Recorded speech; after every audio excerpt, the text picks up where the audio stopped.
Your sister deserves everything, Alexandra. She's always been the responsible one. My mother's words hung in the air of her hospital room, clinical and final as the beeping machines monitoring her heart. I kept my expression carefully neutral, the same mask I'd perfected over decades of family dinners and holiday gatherings. Through the window, Boston's skyline glittered against the evening sky, indifferent to the quiet devastation happening within these mint-green walls. Before we jump back in, tell us where you're tuning in from, and if this story touches you, make sure you're subscribed, because tomorrow I've saved something extra special for you. Mom, let's not talk about this now, I said softly, adjusting her blanket. You should rest. No, she insisted, her once commanding voice now paper-thin. I need you to understand. The house, the investments, everything goes to Diane. She has her family to think about, her children's education. You've always been so... She searched for the word. Unconventional. Unconventional. The polite term my family used for what they really meant. Disappointing. At 38, I was unmarried, childless, and according to them, professionally adrift. The fact that I'd chosen to leave a promising law career to pursue entrepreneurship was, in my mother's eyes, just another example of my inability to commit to anything meaningful. I glanced at my watch, an understated Patek Philippe that cost more than my mother's car. She'd never asked how a struggling entrepreneur could afford such luxury. My family had stopped asking questions about my life years ago, preferring instead to fill in the blanks with their own assumptions. I understand, Mom, I replied, the lie smooth and practiced. It's your decision. Her hand, papery and bruised from IV needles, reached for mine. You'll be okay, Alex. You always land on your feet somehow. The backhanded compliment was so typically her that I almost smiled. But Diane needs security. With 3 children and Richard's job always in flux. I nodded, thinking of my sister's sprawling Tudor home in Wellesley, her husband's BMW, their annual European vacations, the security she supposedly needed. I just need to know you won't contest the will, my mother continued, her eyes suddenly sharp with worry. Promise me there won't be any trouble. 10 years ago, such a request would have wounded me deeply. Today, I felt nothing but a distant sadness for the woman who'd never truly known me. There won't be any trouble, I assured her, and for once, I was telling the absolute truth. My mother's estate, the colonial house in Cambridge, her investment, portfolio, the summer cottage in Maine, was worth approximately $3.2 million. A considerable sum, certainly, but hardly worth disrupting my life over. Not when my own net worth quietly exceeded $10 million. Preparing and narrating this story took us a lot of time, so if you are enjoying it, subscribe to our channel. It means a lot to us. Now back to the story. The hospital corridor hummed with muted activity as I stepped out of my mother's room, nodding to the night nurse. My phone vibrated in my pocket. Another email from my operations manager in Singapore. I ignored. It for now, Alex. My sister Diane stood by the coffee machine, her blonde hair pulled back in a perfect ponytail despite the late hour. Even in crisis, she maintained the appearance of the golden child, poised, prepared, put together. How is she? Diane asked, offering me a cup. I accepted the coffee even though hospital caffeine was a far cry from the single-origin beans I had delivered to my condo weekly. Tired, but lucid. The doctors say it's good she's talking so much. Diane nodded, her eyes red-rimmed but dry. Did she? She didn't finish the question, but I knew what she was asking. Yes, we discussed the will, I said evenly. Everything's going to you. She wanted to make sure I wouldn't contest it. Something flickered across my sister's face. Relief mingled with guilt. Alex, it's fine, I cut her off, not needing to hear whatever carefully crafted justification she'd prepared. Really, Di, Mom's right. You have the kids to think about. College isn't getting any cheaper. She flinched slightly at my casual tone. That's not, yes, the kids' education is important, but I wasn't angling for this. You know that, right? I studied my sister, 3 years my senior and a lifetime ahead in our mother's esteem. The perfect daughter who'd followed all the rules, prestigious university, respectable marriage, 3 photogenic children, charity board memberships. She genuinely believed she deserved everything, not out of greed, but because she'd done everything. Right, I know. I lied. Don't worry about it. Diane looked relieved, then curious. Will you be okay, though? Financially, I mean. Your business. She trailed off, clearly uncomfortable discussing money. My business was how my family referred to my work, always with that slight hesitation, as if they were talking about an embarrassing hobby. I'll manage, I said, sipping the bitter coffee. The consulting's picking up. Another carefully constructed half-truth. I did indeed run a consulting firm, among other ventures, but it had picked up to the tune of 8 figures in annual revenue years ago. That's good, Diane said, clearly not interested in details. Listen, Richard has the kids. Tonight, but he can't take tomorrow morning. I was hoping you could sit with Mom for a few hours. I have that fundraiser planning committee and… The Children's Hospital benefit? I asked, though I knew exactly which event she meant. I'd anonymously donated $250,000 to it last month. Yes, we're expecting to raise over $500,000 this year. Pride crept into her voice. It's important work. Of course it is, I agreed. And yes, I can stay with Mom. I just need to make a few calls first. Relief washed over her features. You're a lifesaver, Alex. I know you and Mom have had your differences, but it means a lot that you're here now. Differences. Such a sanitized word for the decades of disappointment, criticism, and emotional distance. She's still my mother, I said simply. Diane squeezed my arm before gathering her designer handbag. I'll be back around noon. Call me if anything changes. I watched her walk away, her steps confident on the linoleum floor. My sister had never doubted her place in the world, or in our family. Must be nice. At 2 a.m., with my mother sleeping peacefully and the hospital corridor quiet, I finally answered my emails. The Singapore acquisition was moving forward, my London office had closed the Henderson account, and the new Sustainable Investment Fund had attracted another $50 million in capital. I moved silently through the digital empire I'd built, giving approvals, asking questions, shifting resources. None of the 200 people employed across my companies knew I was currently sitting in a vinyl hospital chair, watching my mother breathe. To them, I was just Alexandra Chen, founder and CEO of Horizon Ventures, making decisions from some sleek office. My phone buzzed with a text from Marcus, my closest friend and the only person who knew both sides of my life. How's your mom? How are you? I typed back. Stable. I'm fine. Just told I'm being disinherited. Again. His response came quickly. Their loss. Literally 10 miles their loss. Want me to come by tomorrow? No need. Diane will be here. Keeping up appearances. The usual performance, then. Let me know if you need an escape route. I smiled slightly. Marcus had been my roommate at Harvard before I dropped out to start my first company. A move my family still referred to as my educational setback.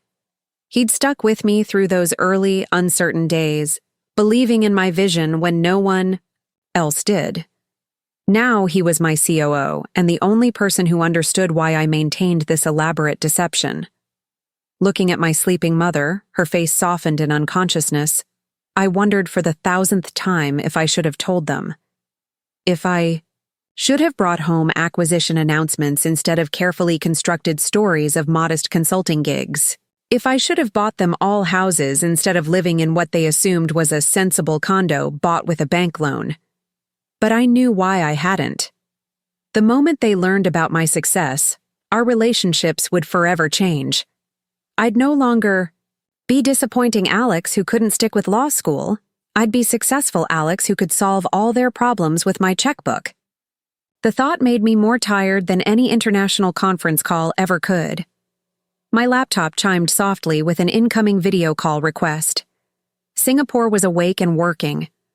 Alexandra, Mei Lin, my head of Asian operations, greeted me.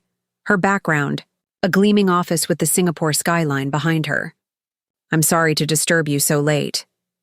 It's fine, I said quietly, angling the screen away from my mother's bed. I'm at the hospital with my mother, so I'll need to keep my voice down. Concern crossed Mei Lin's face.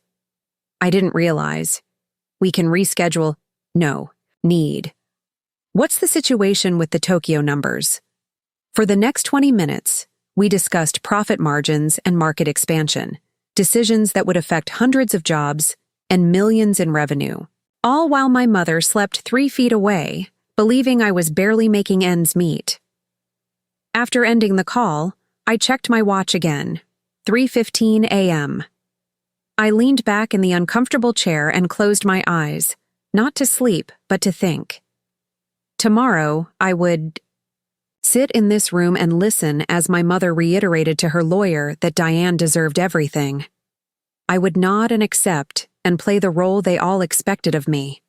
The underachiever, the disappointment, the daughter who couldn't be trusted with an inheritance. And next week, I would quietly close a deal that would likely double my net worth. A bitter smile crossed my lips as I recalled my mother's words from years ago. Alexandra, when will you learn that life isn't fair? Some people just get more than others. She was right about that, at least. Life wasn't fair, but not in the way, she thought. Morning arrived with the clatter of breakfast trays and the shift change of nurses. I straightened in the chair, my back protesting after hours of poor posture. My mother stirred as sunlight filtered through the blinds. Alexandra?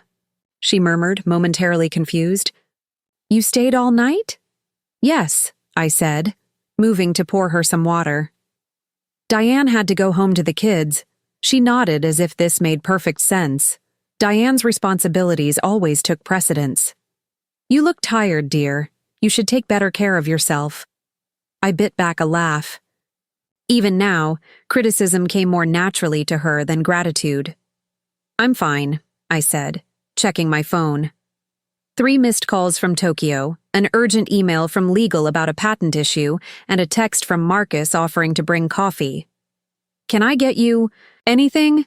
My mother adjusted her position, wincing slightly. No, but my lawyer, Mr. Hoffman, is coming at 10. You don't have to stay for that. The dismissal was clear. She didn't want me present for the official disinheritance. Probably thought it would spare my feelings. Actually, I'd like to stay, I said calmly. Unless you'd prefer privacy? Surprise flickered across her face. No, that's fine. If you're sure. I'm sure. I stood and stretched. I'm going to get some coffee. I'll be back before Mr. Hoffman arrives. In the hospital cafeteria, I found a quiet corner and returned an urgent call to my patent attorney. One of our medical technology subsidiaries was facing a challenge from a larger corporation, a classic case of a big fish trying to swallow a smaller one through legal intimidation. Fight it, I instructed. Increase the legal budget if necessary. They're testing our resolve. After ending the call, I sat for a moment, staring into my coffee cup. In 3 hours, I would sit quietly as my mother formalized her decision to leave me nothing. In 3 days, I would be in New York, closing a deal worth more than her entire estate. The contrast was almost laughable. My phone buzzed with a text from Diane. Running late. Can you stay until 1? Of course she was running late. I texted back a quick, no problem, before gathering my things. As I walked back toward my mother's room, I passed the hospital's donor wall. My eyes automatically found the name near the top. In memory of David Chen, my father, and the reason for my largest anonymous donation to this hospital. My father had died here when I was 19, his brilliant mind destroyed by early-onset Alzheimer's. He'd been the only one who ever truly believed in me, who saw beyond my restlessness to the potential beneath. His last lucid words to me had been, "Change the world, Alley Cat. Don't let anyone tell you that you can't." I'd taken his advice to heart, though not in the way anyone expected. While my family thought I was floundering, I was building an empire. While they pitied my unconventional choices, I was revolutionizing sustainable investment practices across 3 continents. Standing. Before the donor wall, I made a silent promise to my father. I would keep playing this role for now. But someday, when the time was right, I would reveal the truth. Not out of spite or vindication, but because somewhere deep down, I still wanted them to see me. The real me. With that thought, I straightened my shoulders and headed back to my mother's room, ready to be disinherited with perfect grace. The lawyer was already there, his briefcase open on the rolling table. It was showtime. Mr. Hoffman adjusted his wire-rimmed glasses as he laid out the documents before my mother. His voice carried the practiced neutrality of someone who had mediated countless family divisions. "These are the finalized amendments to your will, Mrs. Chen. As we discussed, your primary residence in Cambridge, the summer property in Maine, your investment portfolio, and all remaining assets will transfer to Diane Elizabeth Morrison upon your passing." He cleared his throat softly.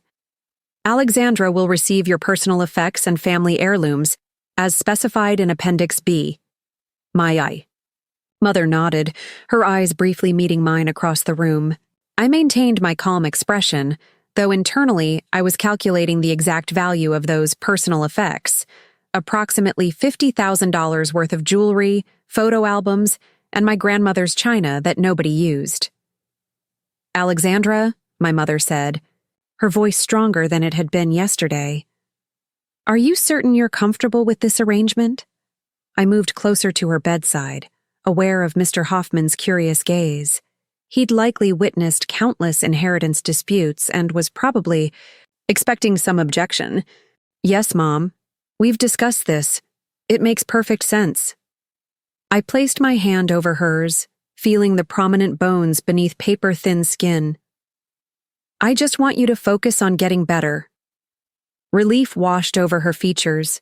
She'd been prepared for an argument, for tears or accusations. My acceptance was clearly unexpected. Mr. Hoffman coughed discreetly. "Well then, if you'll just sign here, Mrs. Chen." He indicated several flagged pages. "And Alexandra, since you're present, I'd like you to sign as a witness on the last page, acknowledging that you're aware of the terms." As I took the expensive fountain pen, probably billed to my mother at $300 an hour along with Hoffman's time, I noticed my mother watching me intently, searching for signs of resentment, perhaps, or the slightest indicator that I might cause problems later.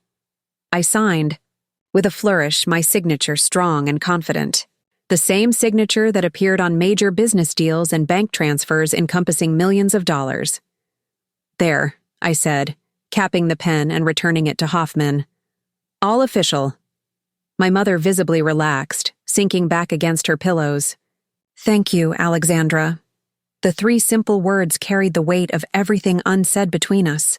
Her relief that I wasn't fighting the arrangement, her lingering guilt at the inequity, and perhaps a touch of surprise that her supposedly irresponsible daughter was handling this with such maturity. "I'll have copies prepared and sent to both you and Diane," Mr. Hoffman said, gathering the documents into his leather portfolio. "Mrs. Chen, I wish you a speedy recovery." After a few more pleasantries, he departed, leaving me alone with my mother. The mechanical beeping of her heart monitor filled the silence between us. "That wasn't so bad, was it?" she finally asked, her tone almost tentative. I poured her a fresh cup of water. Did you expect me to make a scene?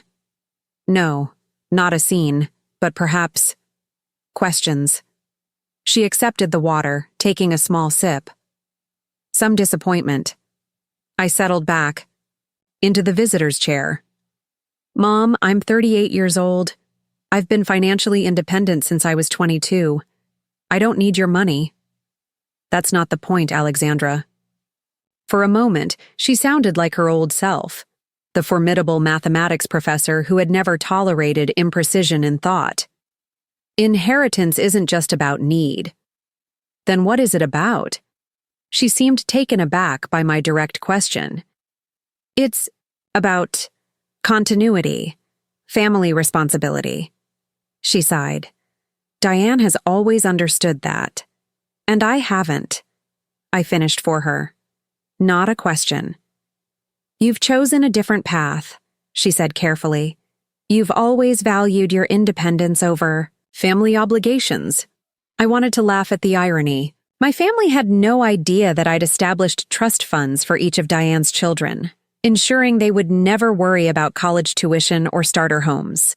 They didn't know I'd anonymously funded research on early-onset Alzheimer's in my father's memory, or that I'd established a scholarship at my mother's university for female mathematics students. Sometimes, independence is its own kind of responsibility, I replied, keeping my voice gentle.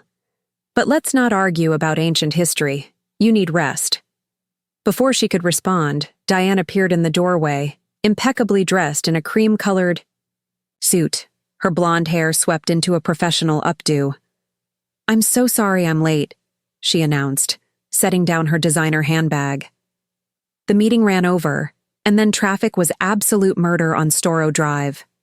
She bent to kiss our mother's cheek, her perfume, something expensive and French, momentarily overwhelming the antiseptic hospital smell. Mr. Hoffman just left, my mother informed her. Diane's eyes darted to me, a flash of concern quickly masked. Oh? I was hoping to catch him. Everything's signed, I said, standing up and gathering my things. He'll send you copies. You signed? Two? Diane asked, her voice carefully modulated. As a witness. I checked my watch. I need to get going. I have a meeting across town. My mother reached for my hand. Thank you for staying all night, Alexandra. Of course. I squeezed her fingers gently. I'll be back tomorrow morning. As I passed Diane, she caught my elbow. Alex, wait. Can we talk for a minute? In the hallway, safely out of our mother's earshot, Diane's composed facade cracked slightly. You really didn't object? To any of it? I studied my sister, wondering what she truly wanted to hear. That I was hurt? Angry? That I would fight it? No, I didn't object.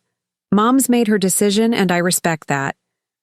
Diane ran a hand over her already perfect hair. It's not that I asked for this, Alex. You know that, right? You didn't have to ask, I replied, not unkindly. It was always going to be this way. She flinched slightly. That's not fair. Life rarely is, I said, echoing our mother's favorite phrase. Look, Di, I genuinely don't care about the money. I've built my own life. I'm doing fine. But are you really? She lowered her voice, glancing around to ensure no one was listening. Because Richard and I have discussed it, and we could help you get back on your feet. Maybe a loan to really launch that consulting business properly, or... I cut her off with a raised hand. I don't need a loan, but thank you for the offer. There's no shame in accepting help, Alex. I bit back a laugh. If she only knew that my struggling consulting business had offices in 5 countries, that the small apartment she imagined me living in was actually a 3,000-square-foot penthouse I owned outright, that I could buy and sell her husband's investment firm 10 times over without blinking. I know there's no shame in it, I assured her, but I'm genuinely doing well. Better than you might think. She looked skeptical but nodded anyway. All right. If you change your mind, you'll be the first to know. I checked my phone, which had been vibrating insistently in my pocket. 14 messages, 3 missed calls. My empire was calling. I really do have to go now. Business meeting. Of course. She adjusted her pearl earring. One of your clients? I smiled enigmatically. Something like that. The sleek glass and steel building in Boston's Seaport District bore no external sign of the companies housed within. Security was discreet but thorough. Facial recognition at the entrance, keycard access to the elevators, and biometric scanning. For the executive floors. Good afternoon, Ms. Chen. The receptionist greeted me as I stepped off the elevator onto the 30th floor. Mr. Alvarez is waiting for you in the conference room. Can I get you anything? Just water. Thank you, Jasmine. I strode through the open concept office where 30 of my employees worked on standing desks and ergonomic chairs, surrounded by living plant walls and floor-to-ceiling windows with harbor views. My Boston office was the smallest of my company's locations, deliberately kept that way to minimize the chances of running into acquaintances of my family. Marcus was already seated in the conference room, a portfolio open before him. At 41, with salt and pepper hair and perpetually amused dark eyes, he looked every inch the successful executive in his tailored suit. There she is, he said as I entered. How's the hospital drama going? Officially disinherited as of approximately 2 hours ago, I replied, taking the seat at the head of the table. Diane offered to loan me money to get my business off the ground. Marcus barked out a laugh. That's rich, quite literally. He slid a document across the table. Speaking of rich, Tokyo's requesting an additional $5 million for the expansion. I reviewed the figures quickly, then signed my approval. What's the latest on the Singapore merger? Proceeding on schedule. Legal's finalizing the last details. Should close next Tuesday. I nodded, scanning through the other updates on my tablet. Marcus watched me with a thoughtful expression. You know, he said finally, most people would have thrown the truth in their families' faces years ago, especially after being disinherited. I set down my tablet. What would be the point? To hurt them? To make them feel stupid for not believing in me? To be recognized for who you actually are, he countered. To not have to pretend you're struggling, when you're arguably one of the most successful entrepreneurs in the country. It was an old argument between us, one we'd been having since my first company sold for 8 figures when I was 26. Back when my mother had suggested I use the windfall to go back to law school and get a real career. They wouldn't see me, Marcus. They'd see the money, the success. They'd rewrite history to claim they always believed in me. Maybe, he conceded. Or maybe they'd have to face some uncomfortable truths about how they've treated you. I smiled. Ruefully. My mother is in the hospital. Not exactly the time for family reckonings. Fair enough. He checked his Rolex. The investors are waiting in the second conference room. Shall we? For the next 3 hours, I was fully Alexandra Chen, CEO and founder of Horizon Ventures. I led discussions on market strategy, fielded questions about projected returns, and authorized a new investment fund focused on sustainable agriculture technology. This was the real me. Confident, visionary, respected by some of the sharpest minds in finance and technology. No one in that room would ever describe me as unconventional, with that particular tone my mother used, a mixture of disappointment and resignation. Here, my unconventional thinking was precisely what made me valuable. After the investors departed, Marcus lingered behind. Coming to the charity gala next week, he asked, gathering his notes. The Children's Hospital is expecting their biggest fundraiser ever. I recalled Diane's proud declaration about expecting to raise $500,000 for the same event. I'll make an appearance, brief and anonymous as usual. One day you'll have to explain to me how you managed to attend these events for years without your sister ever noticing you're there. It's simple, I replied. Diane sees what she expects to see, and she doesn't expect to see her struggling sister at a $10,000 a plate charity gala. Back in my private office, I called the hospital to check on my mother. Her condition was stable, and Diane was still with her. Good. It gave me time to focus on work without guilt. I was deep into quarterly projections when my phone rang, an unknown number. Usually I would let it go to voicemail, but something compelled me to answer. Alexandra Chen. Ms. Chen, this is Dr. Patel from Boston General. I'm your mother's attending physician. My heart stuttered. Is she all right? She's stable, but we're seeing some concerning patterns in her latest test results. I'd like to discuss treatment options with you and your sister. Would you be able to come in this evening? Of course. What time? 7 would be ideal. I'll make sure your sister is notified as well. After hanging up, I sat motionless for several minutes, staring out at Boston Harbor. The late afternoon sun glinted off the water, boats moving slowly through the channel. My mother had been admitted for complications related to her heart condition, but Dr. Patel's tone suggested something more serious might be happening. I texted Marcus to reschedule our dinner meeting, then called my driver. If the news was as concerning as Dr. Patel implied, I might need to rearrange my schedule significantly. The Tokyo deal could proceed without my direct oversight, but Singapore would require attention. As my driver navigated through Boston's evening traffic, I found myself contemplating what might happen if my mother's condition deteriorated rapidly. Diane would be devastated, of course. Her relationship with our mother had always been close, the kind of maternal bond I'd never experienced. Would the loss bring Diane and me closer together, or would the inheritance issue drive us further apart? Not that I cared about the money, but Diane might expect me to harbor resentment.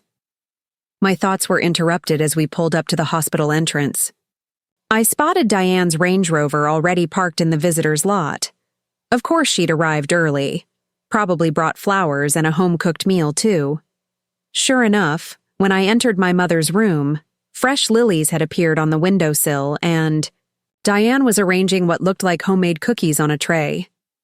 "Alex," she greeted me, surprise evident in her voice. "I didn't expect you back tonight."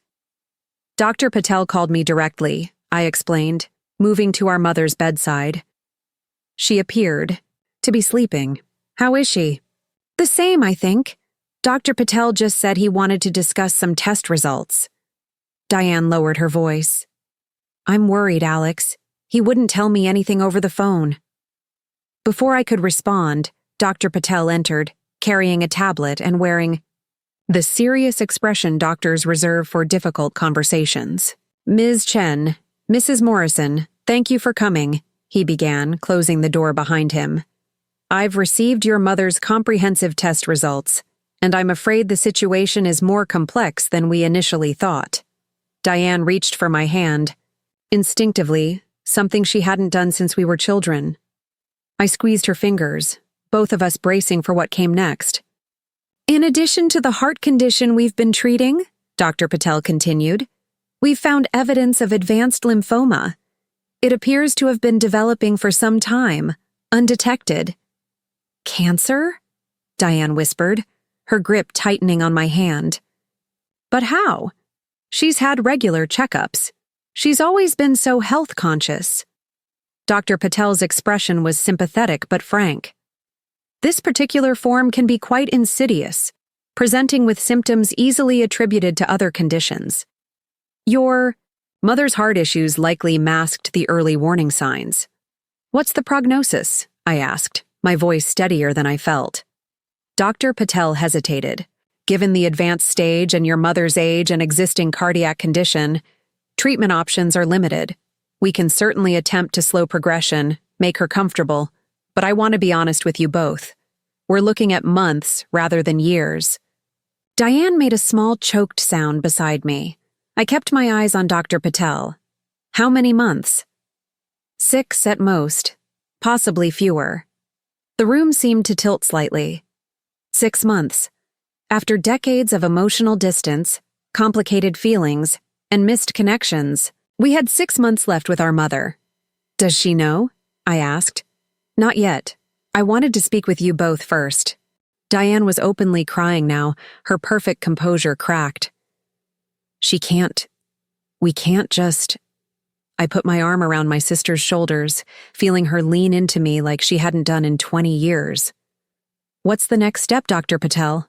I asked, my business mindset automatically seeking a plan, a strategy, a way forward. We'll start palliative care immediately. There are some treatments that might extend her comfort and possibly her time slightly. I'd like to bring in our oncology team tomorrow to discuss the specifics. He spoke for another 10 minutes about medical details, treatment options, and care considerations. Throughout, Diane remained pressed against my side, occasionally asking a question through tears. I remained outwardly calm, asking practical questions about home care, pain management, and quality of life considerations. After Dr. Patel left, promising to return in the morning with the oncology team, Diane and I sat in silence, watching our mother sleep, unaware that her life had just been measured and found terribly short. 6 months, Diane finally whispered. How do we tell her, Alex? How do we possibly tell her? I looked at my sister, the golden child, the perfect daughter, the one who had always done everything right, and saw raw fear in her eyes. For perhaps the first time in our adult lives, Diane was looking to me for guidance.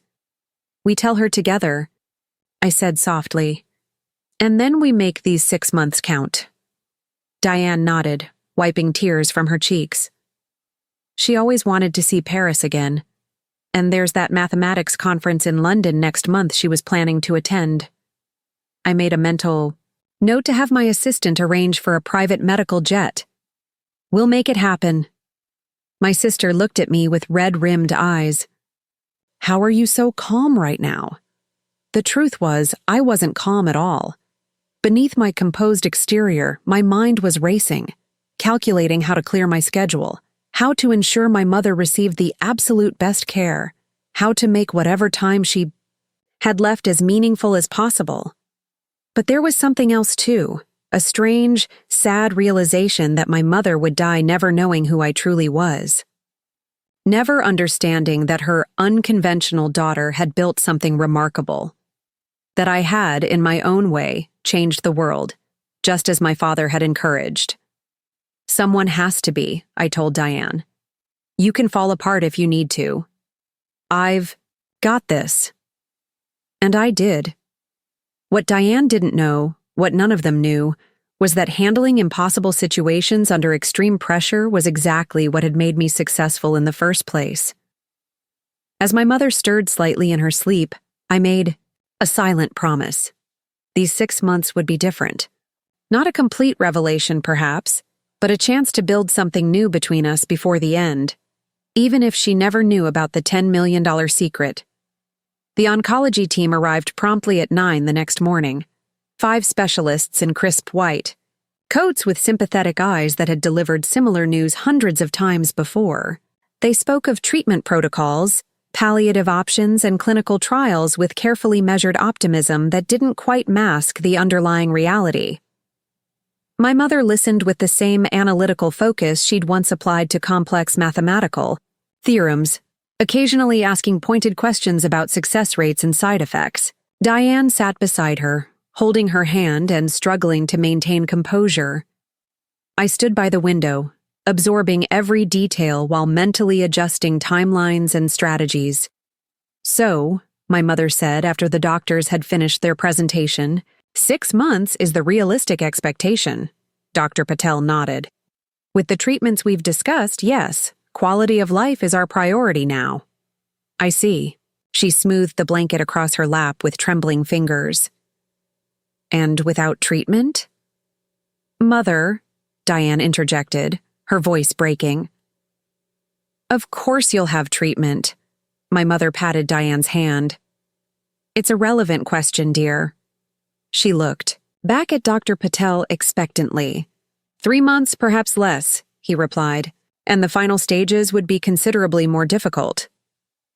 A tense silence filled the room. My mother's gaze drifted to the window, to the slice of blue sky visible beyond the hospital buildings. "I'll need to consider my options," she finally said. "Alexandra, would you show the doctors out?" In the hallway, I pulled Dr. Patel aside while the other specialists dispersed. "I'd like to discuss private care options," I said quietly, "and the possibility of international travel with medical support." He looked surprised. "Ms. Chen, your mother's condition will require specialized care. International travel would be extremely challenging, both logistically and physically for her." "I understand the complications," I replied, keeping my voice low. "Cost isn't an issue. I'm prepared to arrange whatever is necessary. Private nurses, medical equipment, even physicians to travel with her if needed." Dr. Patel studied me for a moment, clearly recalibrating his assumptions. "I wasn't aware that, well, such arrangements are certainly possible, though not typical." "I'm not concerned with typical. I'm concerned with giving my mother the best possible final months." I handed him my business card, my real one, with just my name and a private phone number. "Please call me directly to discuss the details. I'd prefer to handle this aspect of her care personally." His eyes widened slightly as he accepted the card. The heavy cardstock and minimalist design subtly communicated what words didn't need. This wasn't the card of someone who couldn't afford an inheritance. "I'll call you this afternoon," he promised. When I returned to the room, Diane was crying openly while our mother attempted to comfort her.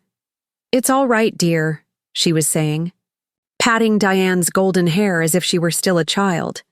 "I've had a good life. A full life." "It's not fair," Diane sobbed. "The kids need more time with you. I need more time." I closed the door quietly behind me. My mother looked up, her expression changing subtly, becoming more guarded, more composed. Even now, she felt the need to present a different face to me than the one she showed my sister. "Alexandra," she said, "would you give us a moment?" I nodded, retreating back to the hallway. Through the door, I could hear Diane's muffled crying and my mother's soft, soothing responses. The perfect daughter receiving the perfect maternal comfort, a familiar dynamic, now cast in the harsh light of mortality. I used the time to make several calls, first to my private banker to arrange a dedicated account for my mother's medical expenses, then to my assistant to begin researching the best oncology centers globally, and finally to Marcus to inform him I'd be scaling back my direct involvement for the next few months. 6 months? Marcus repeated, his voice heavy with sympathy. "Alex, I'm so sorry." "It is what it is," I replied. Falling back on practicality to keep emotion at bay, I need you to take point on the Singapore merger and postpone the Tokyo expansion discussions until next quarter. Consider it done. What about the London office opening? I hesitated. The London headquarters had been my pet project for over a year, a significant expansion into European markets that I'd personally overseen from concept to near completion. Keep it on schedule, I decided. I'll handle the critical meetings remotely and fly in for the ribbon cutting if possible. "Alex," Marcus said gently, "you don't have to maintain the facade with your family now. This might be the time to just tell them the truth. Let them see what you've built." I watched a hospital orderly wheel an elderly patient past me, the man's face a map of wrinkles and resignation. "It's not that simple," I said. "The truth now would just complicate everything, create questions and conversations we don't have time for." "Your call," Marcus conceded. "But think about it. 6 months doesn't leave much room for postponed honesty." After ending the call, I leaned against the wall, suddenly exhausted. Marcus was right. Time had abruptly become our scarcest resource. But revealing my success now felt almost cruel, like forcing my dying mother to reconsider years of assumptions and judgments when she had so little energy left. The door opened, and Diane emerged, her face blotchy from crying. "She wants to see you now," she said, not quite meeting my eyes. I'm going to get some coffee. Do you want anything? I shook my head, noticing how defeat seemed to drag at her shoulders. Perfect Diane, who had always handled everything with poise and certainty, was crumbling under the weight of impending loss. Inside, my mother looked smaller than she had just hours before, as if the doctor's words had physically diminished her. She patted the edge of the bed, inviting me to sit. "You've been making arrangements," she said. Not a question. I settled beside her. Just exploring options. For what? A miracle cure? Her tone was bitter but not unkind. There isn't one, Alexandra. Not for a cure, I acknowledged. For comfort. For making the most of whatever time remains. She studied me with renewed interest. You're handling this very efficiently. Would you prefer I fall apart like Diane? A small smile touched her lips. No. One emotional breakdown in the family is quite enough. She sighed, looking toward the window. She wants me to move in with them, convert their home office into a bedroom, have nurses come to the house. Is that what you want? She turned back to me, surprise flickering across her features. It occurred to me that no one had probably asked her that question yet. What she wanted. Everyone was too busy making plans around her illness. I don't know, she admitted. I haven't had time to process any of this. You don't have to decide everything today, I said, or even this week. Just focus on getting strong enough to leave the hospital. We can figure out the rest as we go. She reached for my hand, an uncharacteristic gesture that momentarily startled me. When did you become so practical, Alexandra? So steady? I nearly laughed at the irony. I'd always been this way, strategic, adaptable, clear-headed in crisis. These were precisely the qualities that had built my business empire. But my family had been too busy focusing on what they perceived as my flaws to notice my strengths. I've had practice, I said simply. With your business? There was a hint of genuine curiosity in her voice that hadn't been there before, as if my impending orphanhood had suddenly made my life more interesting to her. Yes, I replied. Managing unexpected challenges is part of the job. She nodded, slowly. I'd like to know more about your work, Alexandra. Before... She didn't finish the sentence, but she didn't need to. I'd like that too, I said softly. For the first time in years, maybe decades, we shared a moment of genuine connection, tentative and fragile, but real. It wasn't forgiveness or reconciliation, not exactly, but it was something. A door cracked, open that had long been shut. 3 days later, my mother was discharged from the hospital. The question of where she would go had sparked fierce debate between Diane and me, the first real conflict we'd had in years. She should be with family, Diane had insisted, with my children, in a proper home, not alone in that big house with strangers caring for her. She might want her own space, I'd countered, her own things around her, independence for as long as possible. In the end, we'd compromised. My mother would return to her Cambridge home, with a rotation of private nurses providing round-the-clock care. Family visits would be coordinated to ensure she had company but not overwhelming attention, and we would reassess the arrangement in a month, depending on her condition and preferences. What Diane didn't know was that I'd personally selected the nursing team from the top private care agency in Boston at a cost of $30,000 per week, or that I'd had the house discreetly renovated during her hospital stay, adding medical equipment, installing a more accessible bathroom, and reorganizing the first floor so she wouldn't need to navigate stairs. On the morning of her homecoming, I arrived early to oversee final preparations. The head nurse, Elena, was efficiently organizing medications in the newly converted study that would serve as my mother's bedroom. Everything is in place, Ms. Chen, Elena reported. Dr. Patel's orders have been implemented, and we've coordinated with the palliative care team. Thank you, I said, inspecting the adjustable hospital-grade bed that now occupied the space, where my mother's desk had stood for 30 years. And the travel contingencies we discussed? All arranged. Should Mrs. Chen wish to travel, we have protocols prepared for various scenarios and destinations. I nodded, satisfied. Whatever my mother decided she wanted in these final months, whether it was attending that mathematics conference in London or seeing Paris one last time, the infrastructure would be ready. The doorbell rang at precisely 10 o'clock. Diane had arrived with our mother, right on schedule.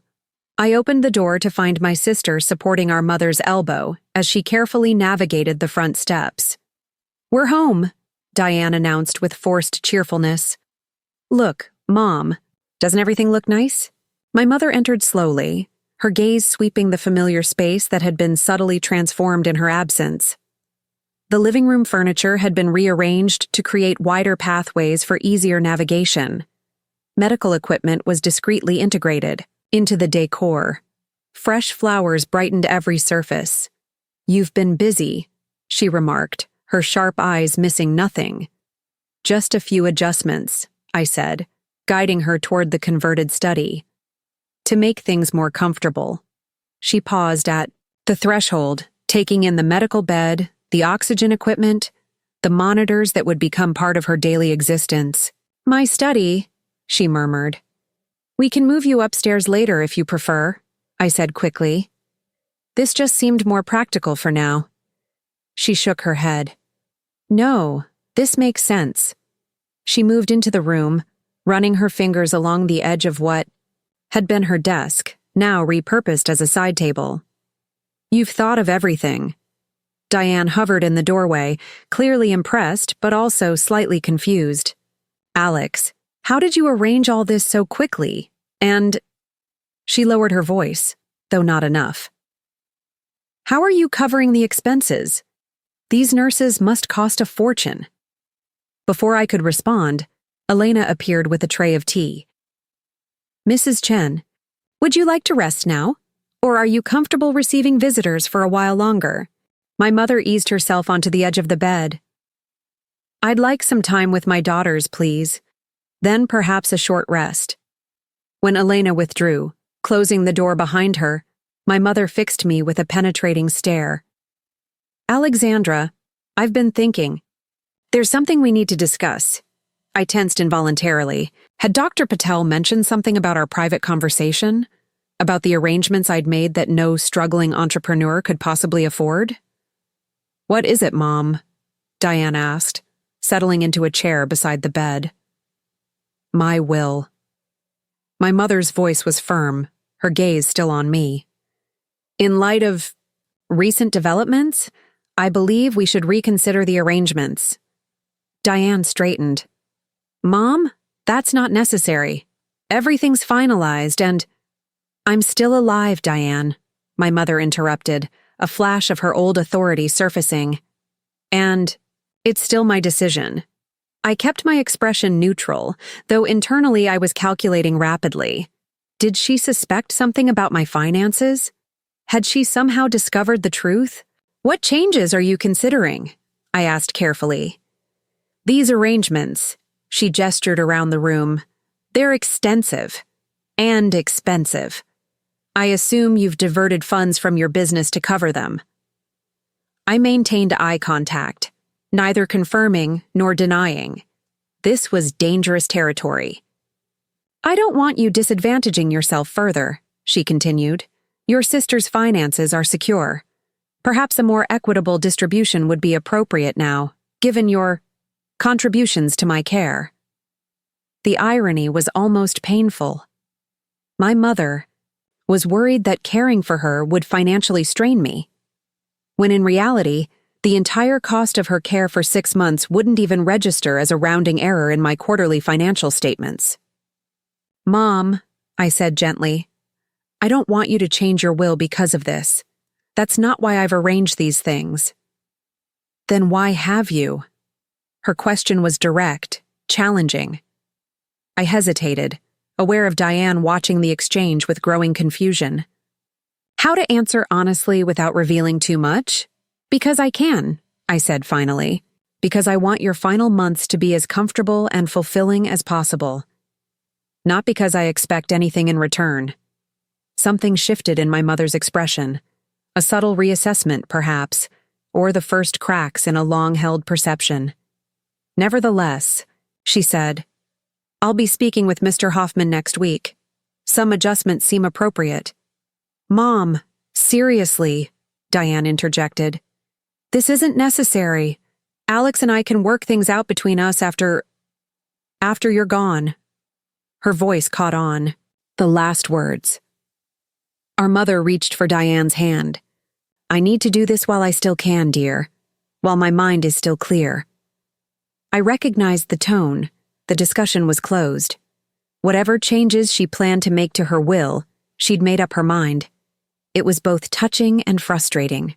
Her attempt at fairness coming far too late and for all the wrong reasons. The conversation shifted to more practical matters, medication schedules, doctor appointments, and which of her colleagues she wanted to notify personally about her condition. Throughout, I could feel Diane watching me with a mixture of gratitude and suspicion, clearly wondering how I'd managed to arrange such comprehensive care so quickly. After our mother tired and Elena returned to help her rest, Diane cornered me, in the kitchen. Okay, what's going on? She demanded in a hushed voice. Private nurses? Medical equipment? A complete home renovation in 3 days? How are you affording all this? I busied myself making coffee.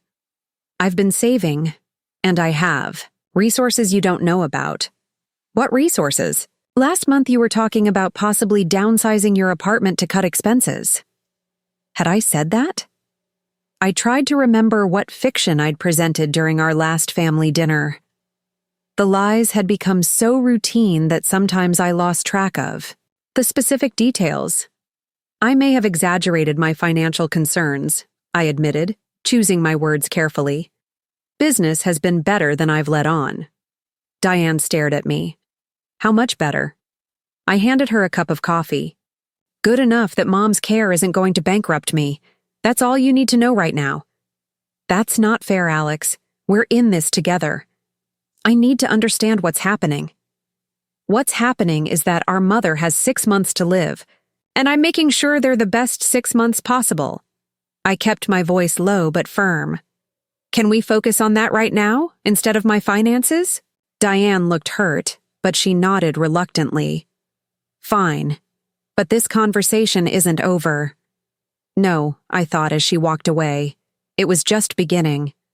The careful facade I'd maintained for years was starting to crack, and I wasn't sure whether to repair it or let it crumble entirely. That evening, after Diane left to return to her family, I sat with my mother while she picked at her dinner. The medication affected her appetite, but Elena had prepared her favorite foods anyway.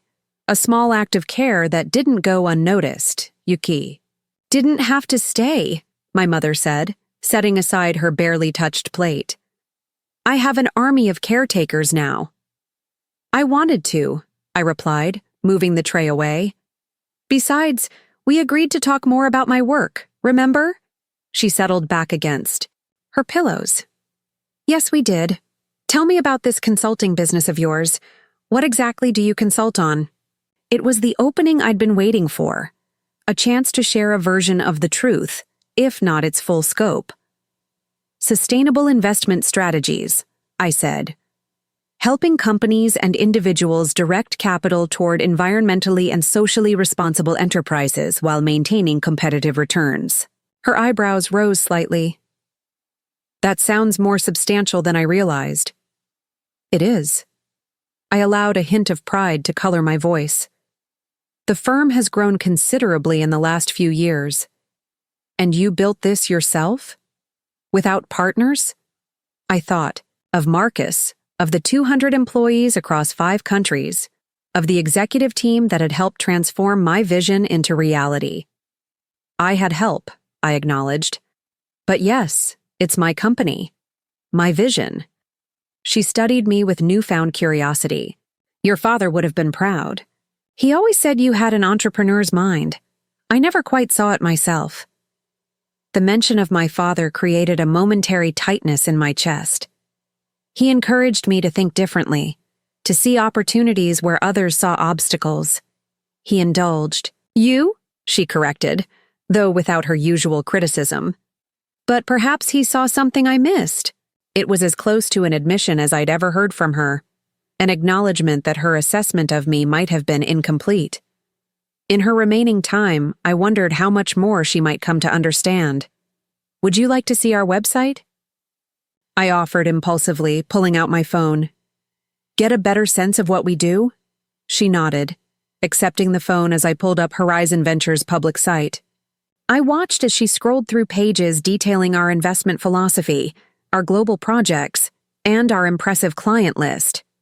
"This is quite sophisticated," she said finally, handing the phone back. "You've obviously found your niche." In knee. That moment, I made a calculated decision.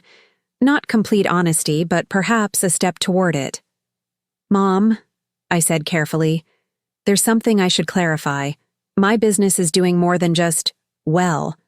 We manage significant investment portfolios for clients around the world. The firm is successful. Very successful." She regarded me with a mixture of surprise and something else, perhaps a dawning realization. How successful exactly? I hesitated, then chose a middle path. Successful enough that I could handle 10 times the cost of your care without financial strain. Successful enough that I don't need an inheritance and never did. Her eyes widened slightly, taking in this revelation. Then why let me believe otherwise all these years? It was the question I'd been dreading. The one with no easy answer that wouldn't sound accusatory or bitter. Because once the money became part of the equation, everything would have changed, I said finally. Our relationship, how you saw me, how the family treated me. I wanted to be valued, or not, for who I am, not for what I have. My mother was silent for a long moment, processing this partial truth. I hadn't told her everything, not the full extent of my wealth or influence, but I'd cracked open the door wider than it had ever been. "I see," she said at last. "And does Diane know?" "No. No one in the family knows. Just you now." She nodded slowly, then met my eyes with unexpected directness. "I'd like to see your office sometime. Your real office, if that's possible." The request surprised me, a genuine interest in my world that she'd never expressed before. "Of course," I agreed. "When you're feeling stronger." As night settled over the house and Elena returned to administer evening medications, I prepared to leave, my mind already racing with the implications of our conversation. I'd revealed more than I'd planned, yet far less than the whole truth. It was a calculated risk, but one that felt right under the circumstances. At the door, my mother called me back. "Alexandra," she said, her voice softer than usual. "Thank you, not just for all this." She gestured to the medical equipment and the nurse, but for telling me the truth, part of it anyway. I smiled slightly. "How do you know it's only part?" "Because I'm your mother," she replied simply. "And contrary to what you might believe, I do know you, at least well enough to recognize when you're still holding something back." As I drove home through the quiet Cambridge streets, I wondered what would happen if I stopped holding back completely. If I showed her not just the website of my company, but its real scope and impact. If I told her not just that I was successful, but that I was, by any objective measure, one of the most successful entrepreneurs of my generation. 6 months wasn't much time, but perhaps it was enough to finally bridge the distance between perception and reality, between the daughter she thought I was and the woman I'd actually become. Whether I was brave enough to try remained to be seen. "You told her what?" Marcus stared at me across my office desk, coffee cup frozen halfway to his lips. I adjusted a stack of reports, avoiding his gaze.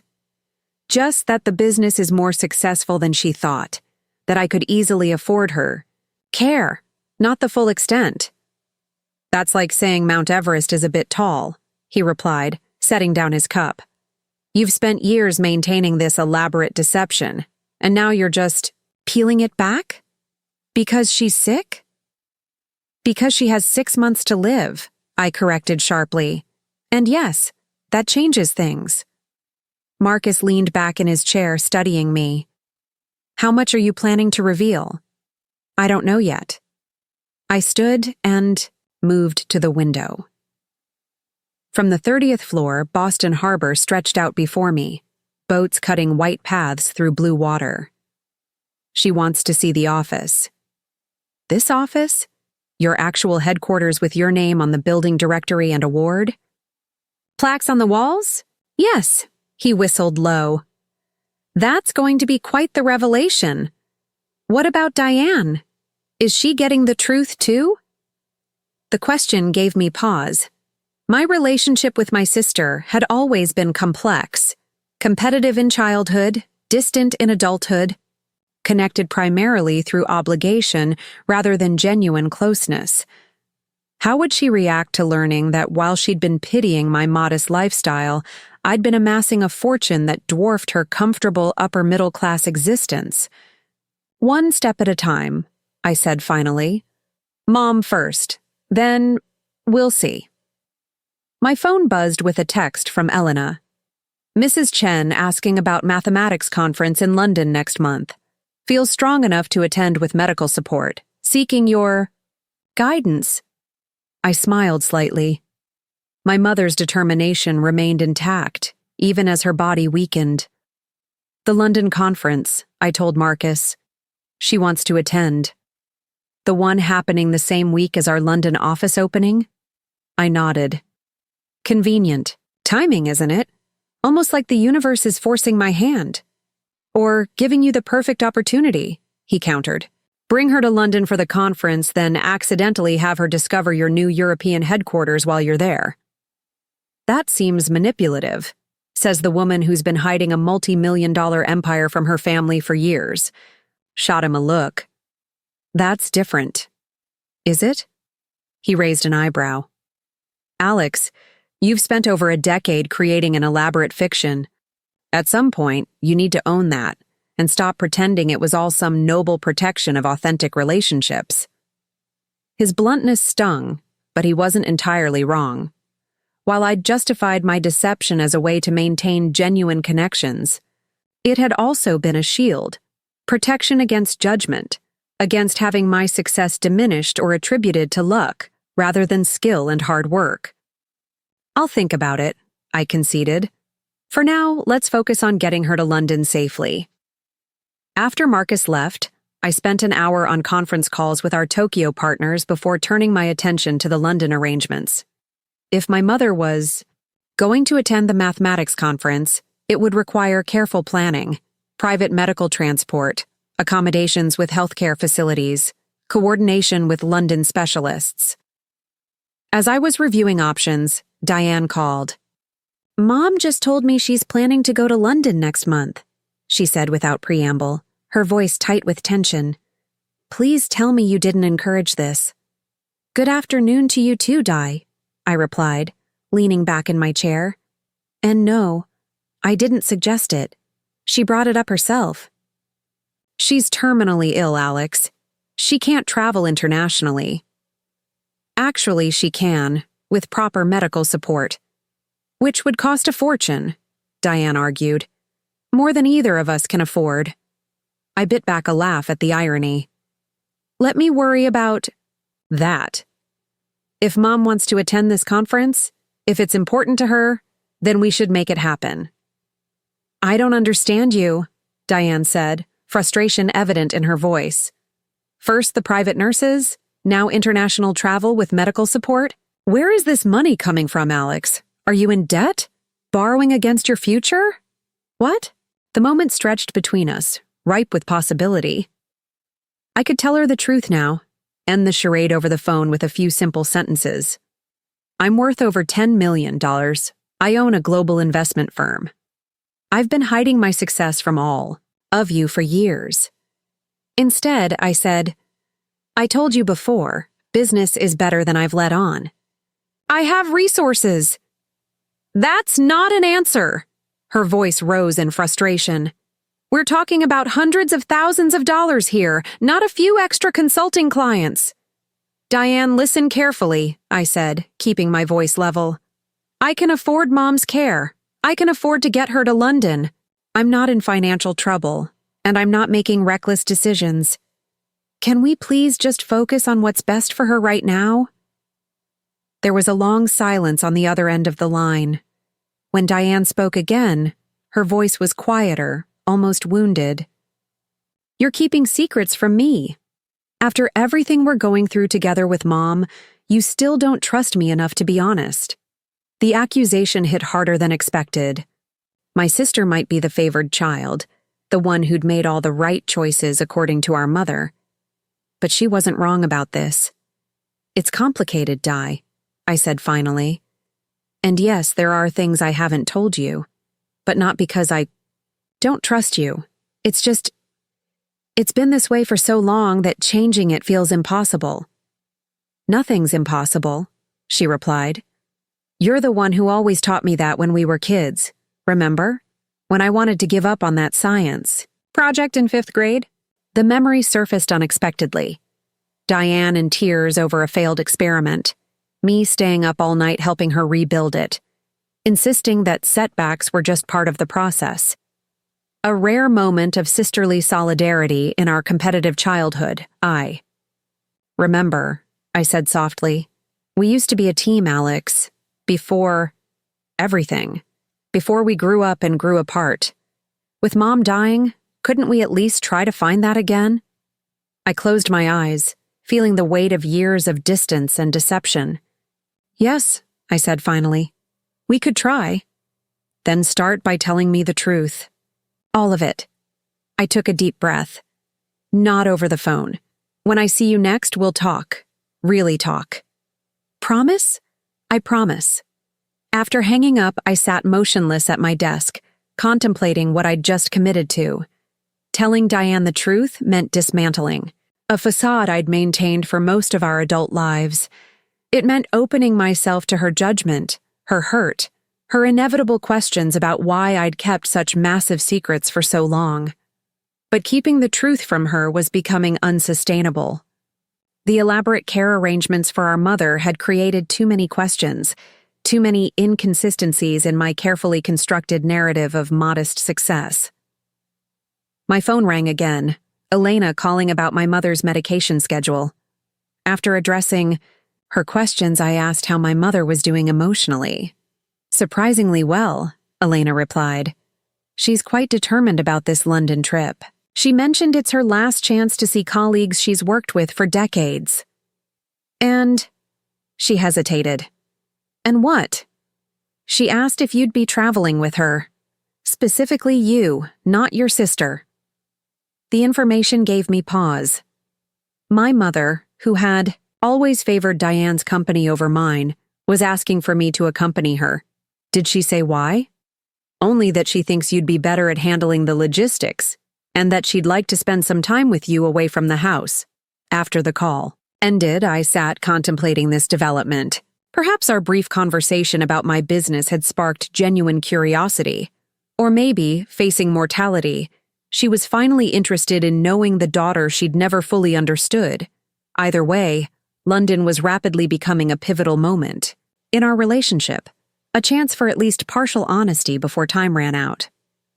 2 weeks later, I arrived at my mother's house for our weekly family dinner, a tradition Diane had insisted on maintaining despite the circumstances. As I pulled into the driveway, I noticed Richard's BMW already parked outside, along with Diane's Range Rover. The whole family had arrived before me, as usual. Inside, the scene was one of forced normalcy. Diane was in the kitchen, arranging a catering delivery onto serving platters while pretending she'd cooked it herself. Richard was pouring wine in the dining room. Their children, Michael, Elizabeth, and little Sophie, were sprawled in the living room, absorbed in their devices, and my mother, notably thinner than she'd been a month ago, was seated in her wheelchair watching them all with a contemplative expression. Alexandra, she greeted me, her face brightening slightly. Right on time. I bent to kiss her cheek, noticing how her skin had taken on a papery translucence. Traffic was light. How are you feeling today? Well enough, she replied. Elena tells me you've made arrangements for London. I nodded, keeping my voice low. Everything's set. Private medical transport, accommodations near the conference venue, specialists on call. It all sounds very thorough. Her eyes studied me with the same analytical focus she'd once applied to mathematical problems. And expensive. Don't worry about the cost. I'm not worried, she said. I'm curious. You've become quite adept at managing complex situations, Alexandra. It makes me wonder what else you've been managing that I know nothing about.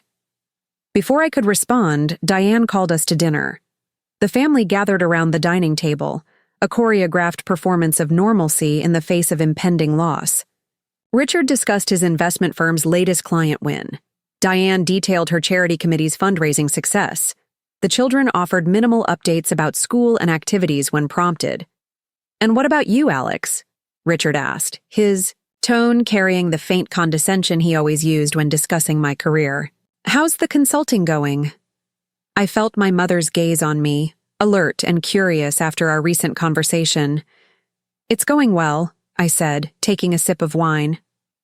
Actually, I have a business trip to London coming up, coincidentally the same week as Mom's conference, so I'll be traveling with her. London? Richard looked surprised. International clients now? That's impressive. Isn't it? My mother interjected, a new note in her voice, something that sounded almost like pride. Alexandra's business is apparently quite successful, more so than any of us realized. Diane's head snapped up, her eyes locking with mine across the table. Really? How successful exactly? The moment had arrived sooner than I'd planned.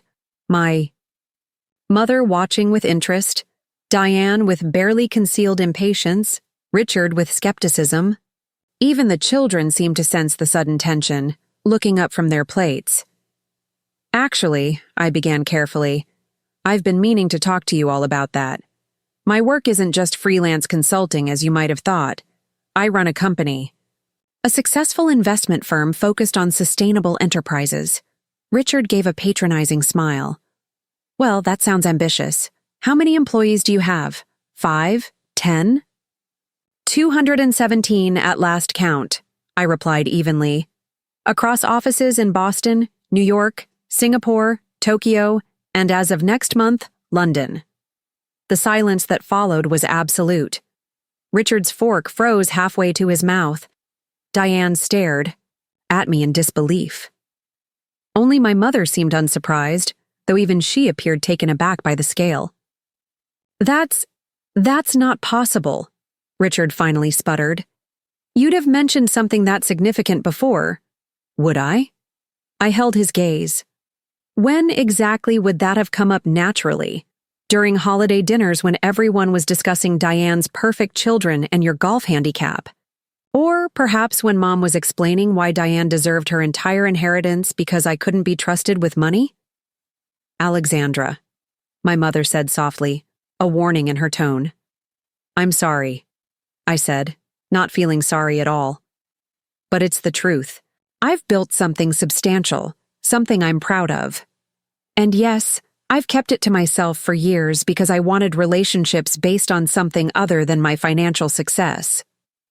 Diane's expression had transformed from shock to hurt. How substantial? She asked quietly. Alex, how successful are we talking about here? I took a deep breath. Very successful. The company manages over $2 billion in assets, and my personal net worth is… I hesitated, then decided on complete honesty. Over $10 million. Richard choked on his wine. Michael, my 13-year-old nephew, gasped audibly. Diane's face went completely blank with shock. 10 million, she repeated, her voice faint. But you live in that tiny condo, you drive a Subaru, you've borrowed clothes from me for events. All choices, I confirmed, all part of keeping my professional and personal lives separate. My mother's hand trembled slightly as she set down her water glass. I had no idea the scale, she murmured. When you said successful, I thought perhaps a few million in company. Valuation, not... She trailed off, seemingly unable to process the full reality. Why? Diane demanded, anger beginning to replace shock. Why would you pretend to be struggling financially for years? Let us worry about you? Let Mom change her. Will, because she thought you couldn't be trusted with money? I never said I was struggling, I corrected. I just didn't correct your assumptions. And as for Mom's will, I genuinely don't need her money. I never did. That's not what this is about. Then what is it about? Richard challenged. Because, from where I'm sitting, it looks like you've been playing some kind of bizarre game with your family for years. Testing us, maybe? Seeing if we'd care about you without your money? His assessment hit uncomfortably close to the truth, though he'd simplified a complex emotional reality. It wasn't a game, I said quietly. It was self-preservation. Once money enters relationships, it changes everything. People see you differently, want different things from you, have different expectations. We're your family, Diane said, hurt evident in her voice. Not people. Did you really think we'd only value you for your money? I think, my mother interjected before I could respond, that we all need a moment to process this information. She turned to her grandchildren who were watching the adult drama unfold with wide eyes. Perhaps you three could take your desserts into the living room? The grown-ups need to talk. After the children reluctantly left, cradling plates of barely touched cake, my mother fixed me with a penetrating stare. The London office opening, she said. That's why you're going the same week as my conference, isn't it? Not a coincidence, at all. I nodded. Yes, we're opening our European headquarters. And were you planning to tell me? To show me this empire you've built? Yes, I said softly. That's why I suggested we extend the trip a few days beyond the conference. I was going to take you to the opening. I see. She turned to Diane and Richard. And what do you two think of this revelation? Richard looked like he was still processing, his investment banker mind clearly recalculating everything he thought he knew about his sister-in-law. Diane, however, had moved from shock to something more complex, a mixture of hurt, confusion, and what looked suspiciously like admiration. I think, Diane said slowly, that my little sister has been extraordinary without any of us noticing, and I'm not sure whether to be angry that she kept it from us, or impressed that she built all this while we were underestimating her. Both would be appropriate, I suggested with a small smile. $10 million, Richard repeated, shaking his head. And here I've been offering you financial advice at every family gathering. Despite everything, I laughed. Your intentions were good, Richard, even if your investment strategies were a bit conservative for my taste. The children's education funds, Diane said suddenly. Those anonymous donations to their college accounts. That was you, wasn't it? I nodded, not surprised she'd made the connection. I wanted to help without changing our dynamic. My mother was watching the exchange with a strange expression, something between regret and realization. All these years, she said quietly, I've been telling everyone that Diane was the responsible one, that you were the dreamer who couldn't commit to a stable path. She shook her head slowly. I was so terribly wrong.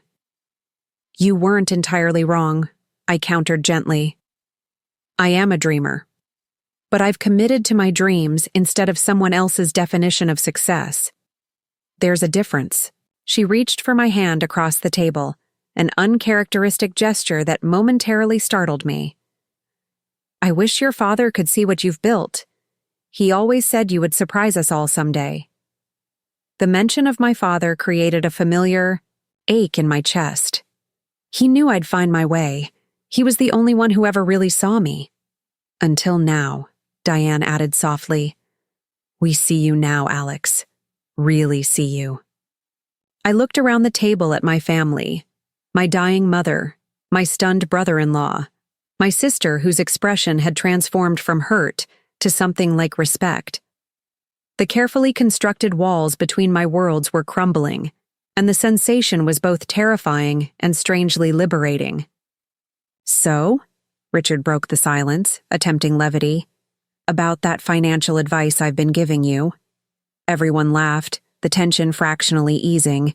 "If anything," he continued, "we should be coming to you for investment tips. $10 million. By 38 is, well, it's remarkable."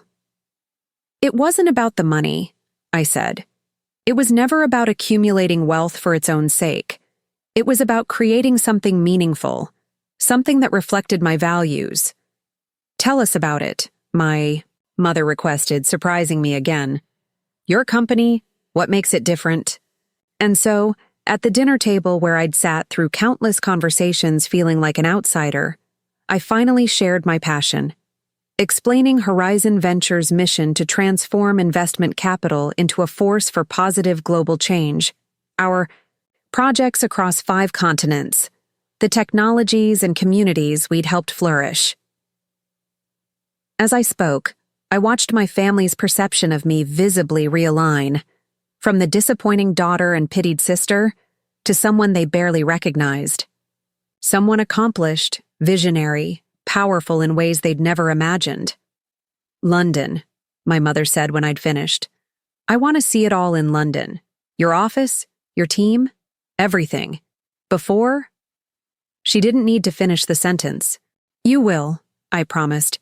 2 weeks from tomorrow, we fly to London, and I'll show you everything." Later, as the evening wound down and Diane was helping our mother prepare for bed, she pulled me aside in the kitchen. "Were you ever going to tell—" "Me?" she asked, her voice low. "If Mom hadn't gotten sick, would I ever have known the truth?" I considered the question honestly. "I don't know, Di. The longer it went on, the harder it became to imagine changing the narrative." She nodded slowly. "I get that. But I'm still trying to process the fact that my little sister, the one I've been worrying about for years, is secretly some kind of business mogul worth 8 figures. 9, actually," I corrected. "The Singapore merger should push it into 9 figures next quarter." Diane stared at me, then abruptly laughed. "Who even are you? I feel like I'm meeting you for the first time." "I'm still me," I said. "Just all of me now. Not just the parts I thought you could accept." She looked away, guilt crossing her features. "That's fair. We haven't exactly made it easy for you to be yourself in this family." We stood in companionable silence for a moment, decades of misunderstanding hanging between us. "Mom's will," Diane said finally. "She's going to change it again, you know, after tonight." "It doesn't matter," I assured her. "I meant what I said. I don't need her money." "It's not about need," Diane echoed our mother's earlier words. "It's about recognition, acknowledgement." She met my eyes directly. "You deserve that, Alex. You always have." As I drove home that night, I felt lighter than I had in years. The truth, or at least a significant portion of it, was finally out. My family knew about my success, my wealth, my real work. They didn't yet know everything, the full extent of my influence, the boards I sat on, the political and business leaders who sought my counsel. But it was a start. In London, I would show my mother the empire I'd built. She would see, finally and completely, the daughter she had never truly known. And perhaps, in the time we had left, we might find a new understanding, one based on truth rather than assumption, on recognition rather than judgment. 6 months was not much time to rebuild a lifetime of misunderstanding, but it was something. A beginning, even if it came at the end. The Atlantic stretched below us, a vast expanse of blue-gray ripples viewed through the private jet's window. My mother sat across from me, wrapped in a cashmere blanket despite the cabin's perfect temperature, her attention focused on the medical journal in her lap. Though the chemotherapy had taken its toll, her mind remained razor-sharp, a mathematician until the end. "This is quite comfortable," she remarked, not looking up from her reading. "I assume this isn't the usual way consultants travel?" I smiled at her subtle probing. Since the revelation at family dinner 2 weeks ago, she'd taken to dropping these little comments, sideways inquiries about the true scope of my success. "No, not typical consultant transportation," I confirmed. "Though I don't always fly private either. For most business trips, first class is sufficient." She turned a page. "And this is your company's jet?" "Technically, yes. Though we only use it for specific situations where commercial travel isn't practical, like now transporting a terminally ill woman across the Atlantic, accompanied by a private nurse and equipment that would never have cleared commercial security." Elena sat discreetly in the rear cabin, monitoring my mother's medication schedule and vital signs through a tablet, giving us privacy while remaining within reach. "Your father would have loved this," my mother said unexpectedly, setting down her journal. "He always wanted to fly private, said it was the ultimate expression of having made it." The mention of my father brought a familiar ache. I thought of him the first time I chartered a jet, wished I could have taken him along. "When was that?" "About 8 years ago. A client emergency in Singapore that couldn't wait for commercial scheduling." She nodded slowly, mental calculations visible behind her eyes. 8 years. So you've been successful for quite some time then?" "Yes. While we thought you were struggling." I met her gaze steadily. "I never said I was struggling, Mom. That was your assumption." "An assumption you deliberately encouraged," she countered, though without heat. "Those stories about downsizing your apartment to cut expenses, asking Diane for career networking help, wearing the same dress to 3 family events in a row." "I did repeat outfits," I pointed out. "Just because I can afford not to doesn't mean I need a new dress for every occasion." "Alexandra." Her tone carried a lifetime of authority. "You know exactly what you were doing, creating a narrative of modest means while secretly building an empire." She wasn't wrong. I had carefully cultivated that image, the slightly struggling entrepreneur who made ends meet but never quite thrived. It had been a deliberate choice, initially made to protect myself from family judgment, then maintained out of what? Pride? Stubbornness? A perverse need to be valued for qualities other than wealth? "I did," I admitted. "I created that image intentionally." "Why?" The question hung between us, deceptively simple yet impossibly complex. "Because once you knew I was successful, truly successful, everything would change," I said carefully. "How?" "You saw me, what you expected from me, how you compared me to Diane. Money changes relationships. So does deception," she replied quietly. The gentle rebuke stung, perhaps because it was justified. Before I could respond, my phone buzzed with a text from Marcus. "London team confirms everything ready for your arrival. Press managed as discussed. Key stakeholders on standby for Mother's visit to HQ." I texted back quickly. "Landing approximately 7 p.m. your time. We'll bring Mother to office tomorrow after first conference session." My mother watched this exchange with interest. "Your people preparing for our arrival?" "Yes. The London team is relatively new. They're eager to make a good impression."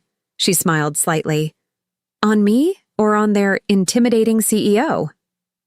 "Both, probably." I returned her smile. "Though you're far more intimidating than I am." "I doubt that very much." She adjusted her blanket. "Diane called this morning before we left. She's still processing everything." I imagine so. I'd had several conversations with my sister since the revelation dinner, each one peeling back another layer of my carefully constructed facade. "She wants me to fund a new wing at the children's hospital," I added wryly. My mother's eyebrows rose. "That was fast." She doesn't mean it badly, I said, surprising myself by defending Diane. She's just excited about the possibilities, about what my resources could mean for causes she cares about. And that doesn't bother you? Being seen as a resource? I considered the question. It's complicated. I've spent years avoiding being valued primarily for my money, but using that money for meaningful purposes, that's different. That's why I built the company in the first place. My mother studied me with newfound curiosity.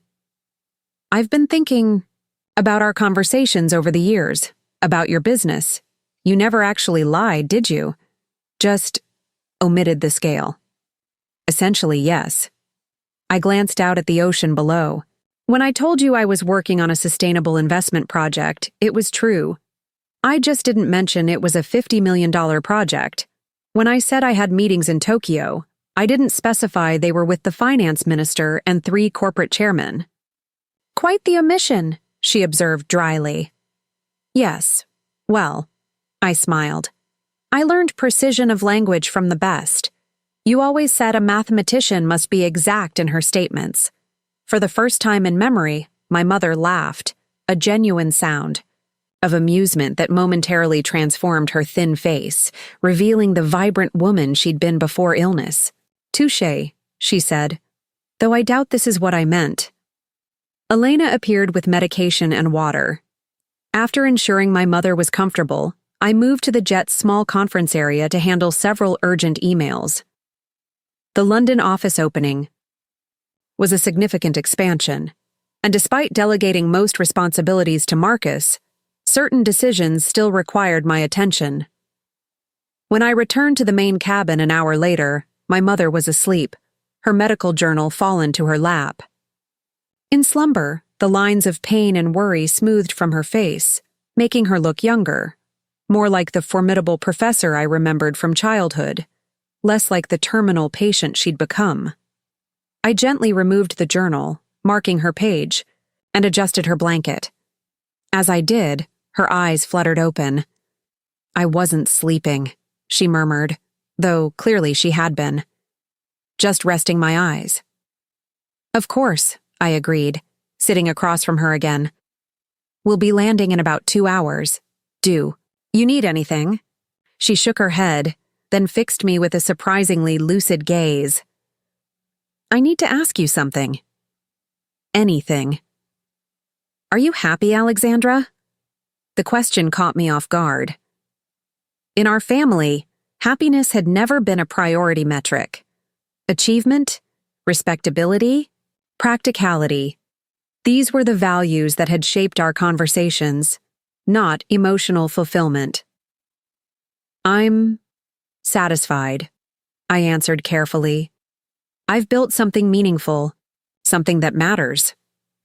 That's not what I asked. I met her eyes, seeing in them a mother's concern that had rarely been directed at me. I'm happy with what I've accomplished, I said finally, with the impact I'm having, the day-to-day emotional state. That's more complicated, because you've been living a double life. I considered protesting, then decided against it. Partly, yes. Keeping worlds separate takes energy, creates distance. From family, certainly, she agreed. But what about friends? Romantic relationships? Surely there are people who know the, real you. A few. I thought of Marcus, of my executive team, of the small circle who knew both aspects of my identity. But dating is challenging. Most men are either intimidated by my success or see me primarily as a wealthy conquest.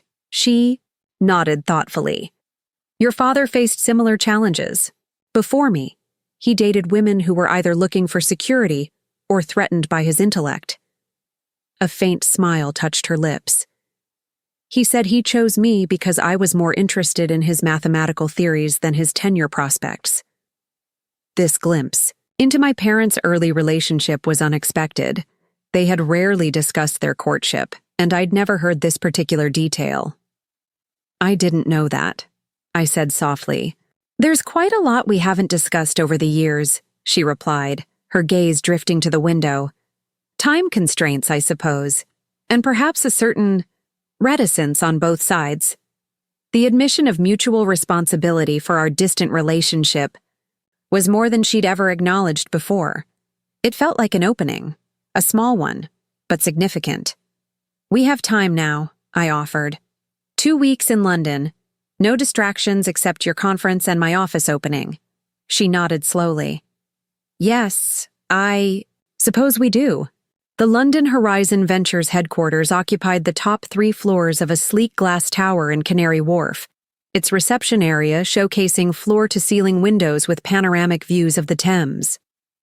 As the private elevator opened directly into this space, I watched my mother's expression carefully, anticipating her reaction to this first glimpse of my professional world. She didn't disappoint.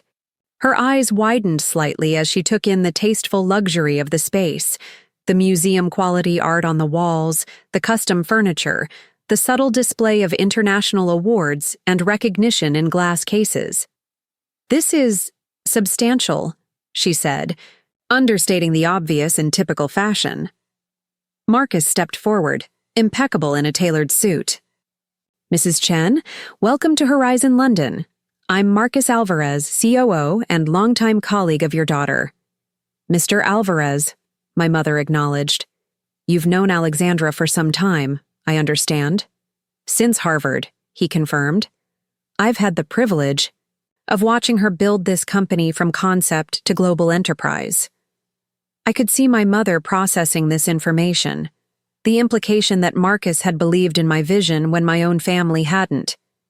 To her credit, she showed no discomfort at the subtle reminder.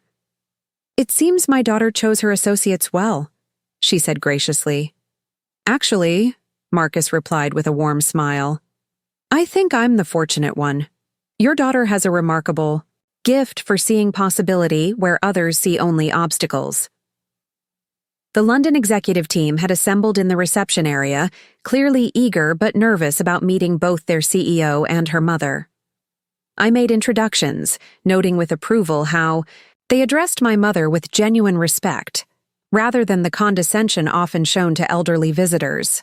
"We've prepared a full tour," I explained to my mother as Elena positioned her wheelchair near the floor-to-ceiling windows. "But I thought you might like a moment to rest and enjoy the view first." From this vantage point, London stretched before us, the winding river, the historic buildings alongside modern architecture, the endless pulse of one of the world's financial capitals. My mother gazed at it silently, her expression thoughtful. "Your father dreamed of bringing his work to London," she said finally.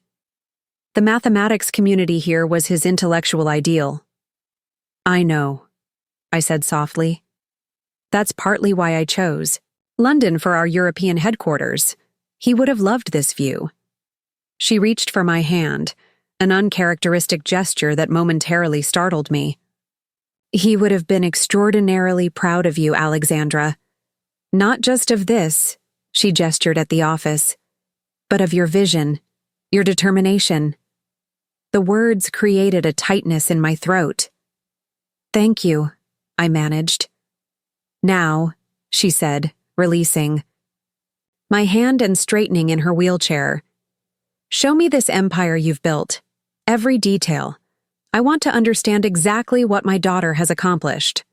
For the next 2 hours, I guided my mother through the London operation, from the trading floor where analysts monitored global markets to the conference rooms where investment strategies were developed, from the research division focused on emerging sustainable technologies to the client relations department that managed relationships with some of Europe's wealthiest families and institutions. Throughout, she asked surprisingly insightful questions, demonstrating a quicker grasp of our business model than many financial professionals managed. Her mathematical mind easily absorbed the complex algorithms that drove our investment decisions, and she engaged my team in detailed discussions about risk mitigation strategies. "Your mother is remarkable," Marcus murmured as we watched her deepen conversation with our head of quantitative analysis, the two of them sketching equations on a tablet. "Now I understand where you got your analytical abilities." She was a Brilliant mathematician before she chose to focus on teaching, I replied. In another era, she might have changed the field. Like mother, like daughter, he observed, though you chose to change a different field entirely. After completing the official tour, I brought my mother to my private office, a corner suite with views in 2 directions, and decor that subtly reflected my personality in ways my family home never had. Here were artifacts from my global travels, books that had influenced my thinking, and photographs with world leaders and business icons I'd never displayed in my Boston condo. So this is where Alexandra Chen, CEO, lives, my mother said, taking in the space with careful attention. Quite different from the Alexandra we know at family gatherings. Different context, different aspects of myself, I acknowledged. Though the divide has been more dramatic than necessary, perhaps. Perhaps, she agreed, wheeling herself to examine a photograph of me with a former U.S. president at an economic forum. This explains some things. What things? Your confidence. I've sometimes wondered how you maintained such self-assurance despite what we perceived as limited professional success. She gestured around the office. Now I understand. You weren't seeking our validation because you were receiving it elsewhere, at much higher levels. The observation was astute, though not entirely accurate. I still wanted your approval, I admitted. Your recognition. I just wanted it for me. For my ideas and vision, not for my bank account. She nodded slowly. A distinction that matters to you. Yes. And now? She asked, turning to face me directly. Now that I know about all of this, has it changed what you want from me? From our relationship? The question cut to the heart of my conflicted feelings. What did I want from my mother in these final months? What could possibly reconcile decades of emotional distance? I want you to know me, I said finally. The complete me, not just the rebellious daughter who dropped out of law school, or the disappointing child who couldn't settle into a conventional career. I want you to understand what I've built and why it matters. I'm beginning to, she replied, her gaze thoughtful. Though I suspect there's more you haven't shown me yet. She was right, of course. Even this grand revelation was carefully curated, impressive enough to demonstrate my success without overwhelming her with the full extent of my influence and connections. One step at a time, I said with a small smile. We still have a lot to talk about. Indeed. She gestured toward my desk. Including, I imagine, why there's a folder with my name on it in your incoming correspondence tray. I glanced at the folder she'd spotted. Legal documents I hadn't intended her to see just yet. That's something I was planning to discuss later in the trip. Discuss it now, she suggested in the tone that had always brooked no argument. Sighing, I retrieved the folder and handed it to her. These are updated documents for your medical care. I've arranged for you to have access to experimental treatments if you choose to pursue them. Treatments not covered by insurance. She flipped through the papers, her expression unreadable. These are extremely expensive protocols. Some not even approved in the United States yet. I have connections at research hospitals across Europe, I explained. And yes, they're expensive. But if there's any chance they could extend your time or improve your quality of life, the cost is irrelevant. She continued studying the documents, her mathematician's mind clearly calculating figures. This represents a significant investment, even for someone of your means. You're worth every penny, I said simply. She looked up, something vulnerable, flickering across her features. Why? After years of criticism, of favoring Diane, of dismissing your choices, why would you do this? Because you're my mother, I replied. And because I can. Those are reason enough. She closed the folder slowly, her hands trembling slightly. I don't deserve this level of care from you. This isn't about deserving, I countered gently. It's about capability and choice. I have the resources to give you the best possible. Final chapter. So that's what I'm doing. Without consulting me. Without asking if this is what I want. I recognized the familiar resistance. My mother had always struggled to accept help, viewing it as a form of weakness. The options are just that. Options. You don't have to pursue any of them. But I wanted them available to you, just in case. She was silent for a long moment, gazing out at the London skyline. Your father would have loved that you're doing this, she said finally. Using your success this way, he always said money was only valuable if it served something beyond itself. He taught me that, I acknowledged, among many other things. I should have listened to him more, she murmured, almost to herself. About you, about your potential. He saw what I couldn't. The admission created a lump in my throat. He believed in me when it wasn't easy to do so. And I didn't, she completed the thought. Not consistently, not when it mattered. The conversation had entered unexpectedly emotional territory. Acknowledgement of past hurts that we'd typically avoided discussing directly. You had different dreams for me, I said diplomatically. Different expectations. No, she shook her head firmly. Let's be honest with each other, Alexandra. I was wrong. I prioritized conventional success over your happiness. I favored Diane because her choices were familiar, comfortable. I failed to see the extraordinary potential in your different path. The directness of her self-criticism caught me off guard. My mother had never been one to admit mistakes easily. Well, I said, attempting to lighten the moment, I suppose being worth 8 figures is a pretty effective, I told you so. She smiled slightly. 9 figures, according to what you told Diane, soon to be 10 with your Singapore merger. You've been paying attention. I've had a lifetime of not paying enough attention, she replied. I'm trying to make up for it in the time I have left. The statement hung between us, simple, profound, heartbreaking in its acknowledgement of limited opportunity for reconciliation. I'm glad you're here, I said softly, that you can see all this before. I couldn't finish the sentence. Before I die, she completed matter-of-factly. Yes, it matters to me too. She gestured around the office. This is truly remarkable, Alexandra. Everything you've built, the vision you've realized. I'm beginning to understand who my daughter really is. As Elena appeared discreetly at the door, signaling it was time for my mother's medication and rest, I recognized the moment for what it was. Not complete resolution, but the beginning of a new understanding. A foundation for whatever time we had left. We have the conference tomorrow, I reminded her as Elena prepared to wheel her back to the waiting car. But perhaps the day after, if you're feeling strong enough, you might want to attend the ribbon-cutting ceremony for the office, as my honored guest. My mother's eyes widened slightly. You want me there? Publicly? Of course, I replied. It would mean a great deal to me. She nodded slowly, a tentative smile forming. Then I'll be there. I wouldn't miss it for anything.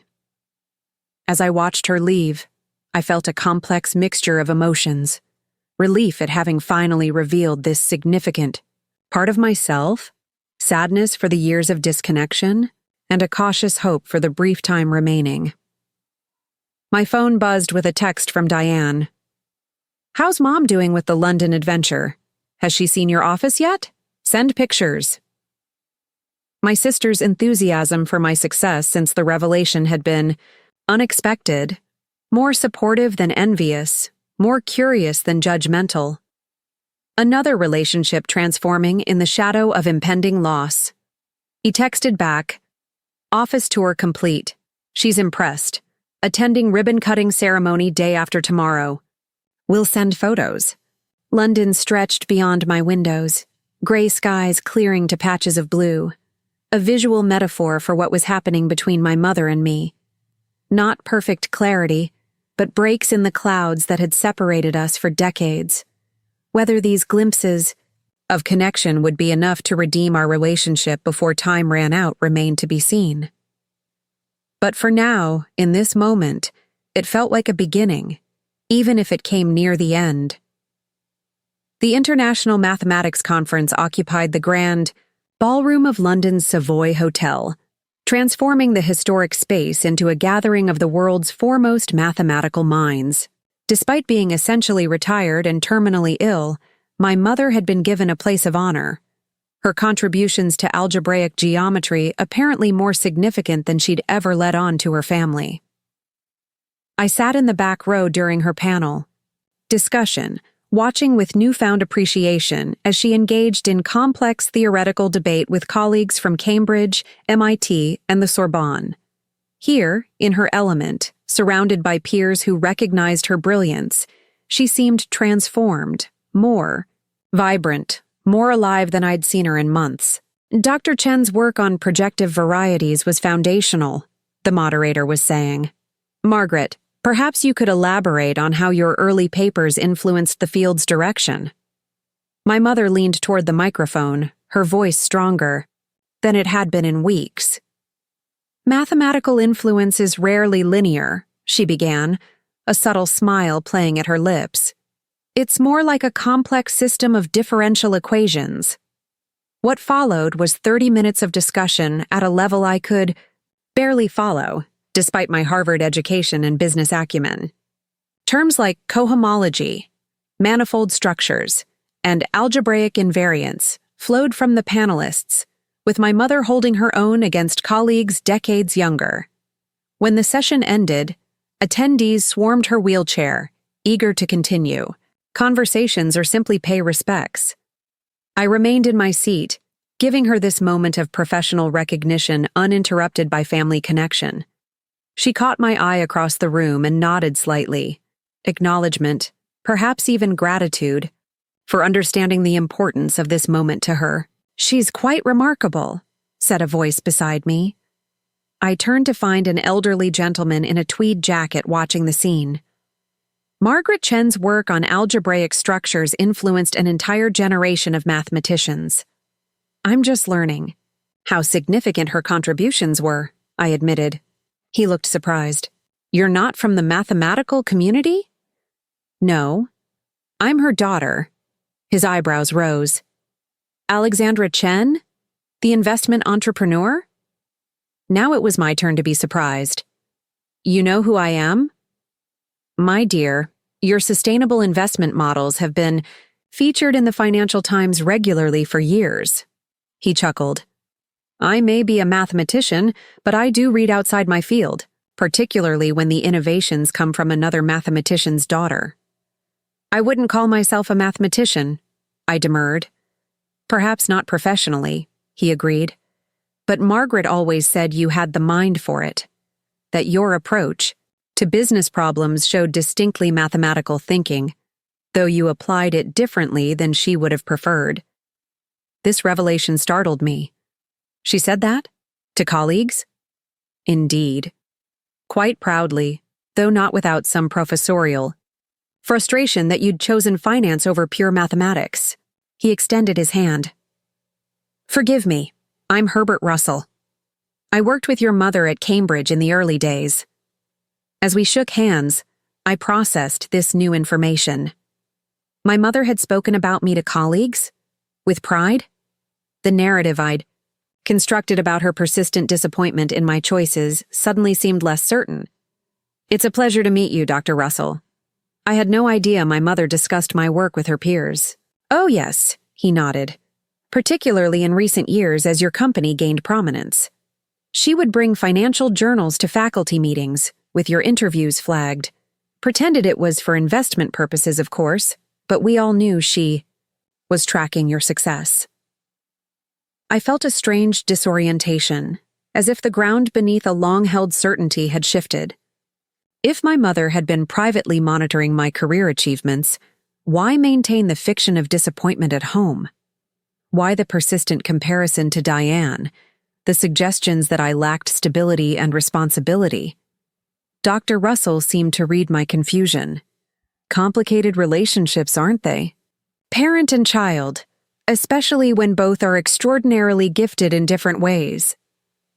He glanced toward my mother, still surrounded by admirers. Perhaps ask her about her collection of your press clippings sometime. Quite extensive from what I understand. With that cryptic suggestion, he excused himself to join a group of colleagues, leaving me to reconsider years of family dynamics in light of this new perspective. By the time the crowd around my mother thinned enough for me to approach, Elena was signaling that it was time for medication and rest. My mother looked simultaneously exhilarated and exhausted, her intellectual engagement having temporarily overcome her physical limitations. "You were impressive," I said, as I took control of her wheelchair. "I had no idea you were such an academic. Celebrity?" She waved away the compliment. "Hardly a celebrity, just an old woman who once contributed a few useful theorems. More than a few, according to your colleagues." I navigated through the hotel's elegant lobby. "Dr. Russell spoke quite highly of your influence on the field." "Herbert always was, generous with praise," she replied, though I noticed a pleased smile.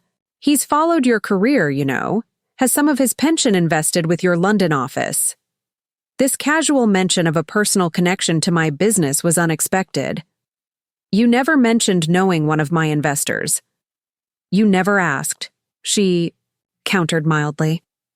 "Besides, until recently, we weren't having very authentic conversations about your professional life, were we?" The gentle rebuke was fair. "No, I suppose not." I paused as we reached the hotel's side entrance where our car waited. "Dr. Russell mentioned something interesting. He said you collected articles about my work. Is that true?" My mother stiffened, slightly, the first hint of discomfort she'd shown all day. "Herbert always did talk too much." "So it is true?" She sighed, gesturing for Elena to give us a moment of privacy. "Yes, it's true. I've followed your career closely, though perhaps not as obviously as I could have." But why the pretense at home? The persistent suggestion that I'd never quite measured up, that Diane's path was somehow more worthy of respect? "It's complicated, Alexandra. We're well past simple explanations, Mom. I think I deserve the truth."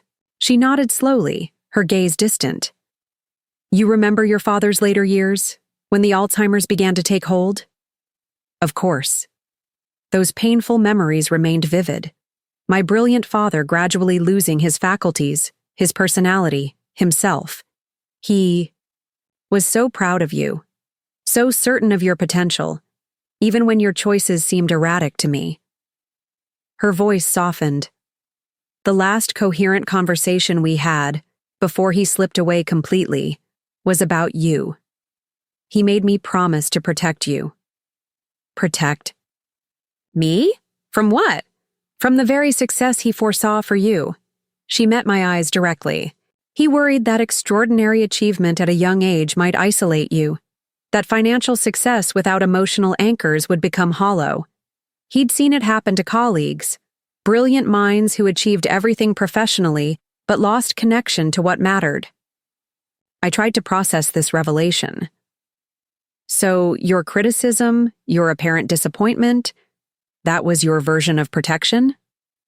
"Not entirely," she sighed. "There was genuine concern about your choices, legitimate worry when you left law school without clear direction. But as you began to succeed, as I saw your name appear in financial publications, yes, there was an element of deliberate restraint, of not wanting to fuel the drive that seemed to be consuming you at the expense of everything else." "Including family relationships," I said quietly. "Including balance in your life," she corrected. "Your father feared you would sacrifice personal connections for professional achievement, that your brilliance might lead to isolation. So you maintained the fiction that I wasn't quite succeeding. To keep me grounded, connected, to keep you hungry for something beyond professional validation," she clarified. "Though clearly, I miscalculated. Instead of drawing you closer, it pushed you further away, created this elaborate deception between us." The car arrived, and Elena, returned to help transfer my mother from wheelchair to vehicle. The conversation paused as we settled in, but I could feel the weight of unfinished revelations between us. Once we were moving through London's evening traffic, my mother continued, her voice softer. I handled it poorly, Alexandra. What began as concern evolved into habit, then calcified into a dynamic neither of us knew how to break. But the will, I pressed. Leaving everything to Diane. Was that part of this protection too? She shook her head. That was a different miscalculation. I truly believed you had modest means. That Diane's stability meant she would manage the inheritance responsibly while supporting you if needed. A rueful smile touched her lips. Another example of how completely I underestimated you. Why not just ask me directly? About my finances? My business? Pride, perhaps. Or fear of discovering how thoroughly I'd misjudged your path. And later, she gestured to herself. When it became clear my time was limited, it seemed cruel to force a reckoning that might end in bitterness. The traffic slowed as we approached Mayfair, where I'd arranged a private apartment for our stay, more comfortable than a hotel for her medical needs, with space for Elena and the equipment. Tomorrow is your ribbon-cutting ceremony, my mother said, clearly wanting to shift the conversation to less emotionally charged territory. Will there be press? Some, I acknowledged. Financial publications primarily. It's a significant expansion for the firm. I'd like to wear something appropriate, she said with unexpected concern for appearances. Something that won't embarrass you in the photographs. The request touched me deeply. You could never embarrass me, I assured her. But if you'd like, I can have some options brought to the apartment. The personal shopper at Harrods owes me a favor. She smiled slightly. Of course she does. That evening, after my mother had retired to her room with Elena attending to her medical needs, I sat in the apartment's elegant living room, processing our conversation. The revelation that she had been following my career, collecting articles, speaking about me with pride to colleagues, it contradicted years of perceived dismissal and disappointment. Had I misread our entire relationship? Or had she genuinely conveyed the criticism I'd felt so acutely? Perhaps both could be true, a complex maternal concern expressing itself as judgment, a protective instinct manifesting as apparent disappointment. My phone rang, Diane calling for her daily update. How did Mom's panel go? She asked immediately. Surprisingly well, I replied. She was brilliant, actually, had the entire room captivated. That sounds like Mom, Diane said fondly. Always the professor even now. Diane, I began hesitantly. Did Mom ever talk to you about my work before all this came out? Your consulting? Not really. Why? Not directly, I clarified. I mean, did she ever show interest? Ask questions? Mention seeing something about it? There was a pause on the line. Now that you mention it, she did have a strange habit of bringing up financial news that mentioned your firm, usually framed as questions about investment opportunities she was considering. Another pause. Wait, are you saying she knew? Before you told us? Not exactly, I said. But apparently she was keeping closer tabs on my career than I realized, had a collection of articles according to one of her colleagues. Wow. Diane sounded as surprised as I felt. That's not what I would have expected. Me neither. Do you think she was proud of you? Secretly? The question crystallized what I'd been trying to understand. I think, I said slowly, that her feelings were more complicated than either pride or disappointment. I'm just beginning to realize how much I misunderstood. Welcome to the club, Diane said with unexpected wryness. I spent decades thinking I was the favored daughter, only to learn recently that her expectations for me were actually pretty crushing.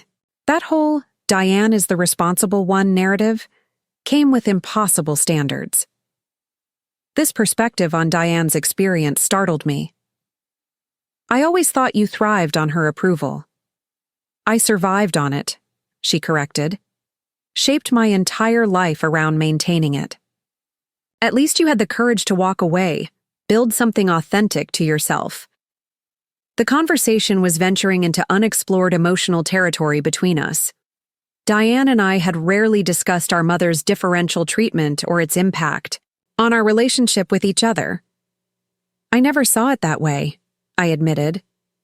I always thought you had the easier path, that her approval came naturally to you. Diane laughed, though without much humor. Nothing about Mom's approval came naturally. It was earned through constant, exhausting adherence to her expectations. You were the brave one, Alex. You defied her and built an empire. I pleased her and built a life that sometimes feels like it belongs to someone else. Her candor was unprecedented between us. Your life seems pretty wonderful from the outside, I observed. Beautiful family, community respect, meaningful charity work. It is wonderful in many ways, she acknowledged. But it's also constrained, safe. I sometimes wonder what I might have built if I'd had your courage to chart my own course. It's not too late, I said, surprising myself with the suggestion. You're only 41, Di. If you want something different, you could still pursue it. Maybe. She sounded thoughtful. Actually, that's partly why I called. I've been thinking about the hospital foundation work, about taking it to a different level, beyond local fundraising, creating something with broader impact. Like a national initiative? Exactly. But I'd need guidance, connections, the kind of business expertise I don't have. I realized where she was heading. The kind of expertise I do have. Yes. She hesitated. I'm not asking for a handout, Alex. I'm asking for partnership. Mentorship, maybe. A chance to build something meaningful my way, but with your experience guiding the path. The request represented a fundamental shift in our dynamic, from the successful older sister and struggling younger one to peers with different strengths, potentially collaborating. I'd like that, I said sincerely. After London, let's sit down and discuss possibilities. No reason we can't work together on something that matters to both of us. Her relief was audible. Thank you. And Alex? I'm sorry for all the years I bought into the narrative about you, that I accepted Mom's assessment without question. We both accepted roles we were assigned, I replied. Maybe it's time we wrote our own stories instead, together and separately. After ending the call, I sat watching London's lights through the apartment windows, contemplating how dramatically family dynamics were shifting in the shadow of my mother's illness. Relationships I'd thought were fixed in permanent patterns were proving more fluid, more open to redefinition than I'd imagined possible. My phone buzzed with a text from Marcus. Final preparations complete for tomorrow. Press confirmed. Board members arriving at 10. You'll make your mother proud. I smiled at his confidence, though anxiety lingered. Tomorrow would be the first time my mother would see me in my public role, not just as CEO in my office, but as a recognized business leader being covered by international media. Would she be proud? Embarrassed? Would she finally see me as I truly was? And perhaps more. Importantly, was I ready to be fully seen by her? The next morning dawned crisp and clear, rare sunshine illuminating London's skyline as our car approached Canary Wharf. My mother sat beside me, transformed by the attentions of the stylist and makeup artist I'd arranged to visit the apartment. Her thinning hair had been artfully arranged, her outfit, a deep blue Chanel suit with subtle modifications to accommodate her frailty, conveying elegance and dignity. Nervous? She asked, noticing my uncharacteristic silence. A bit, I admitted. This office represents significant expansion. A lot of people have worked very hard to make it happen. That's not why you're nervous, she observed with her mathematician's precision. You've done dozens of these events. You're nervous because I'm here. I smiled ruefully, Perceptive as always.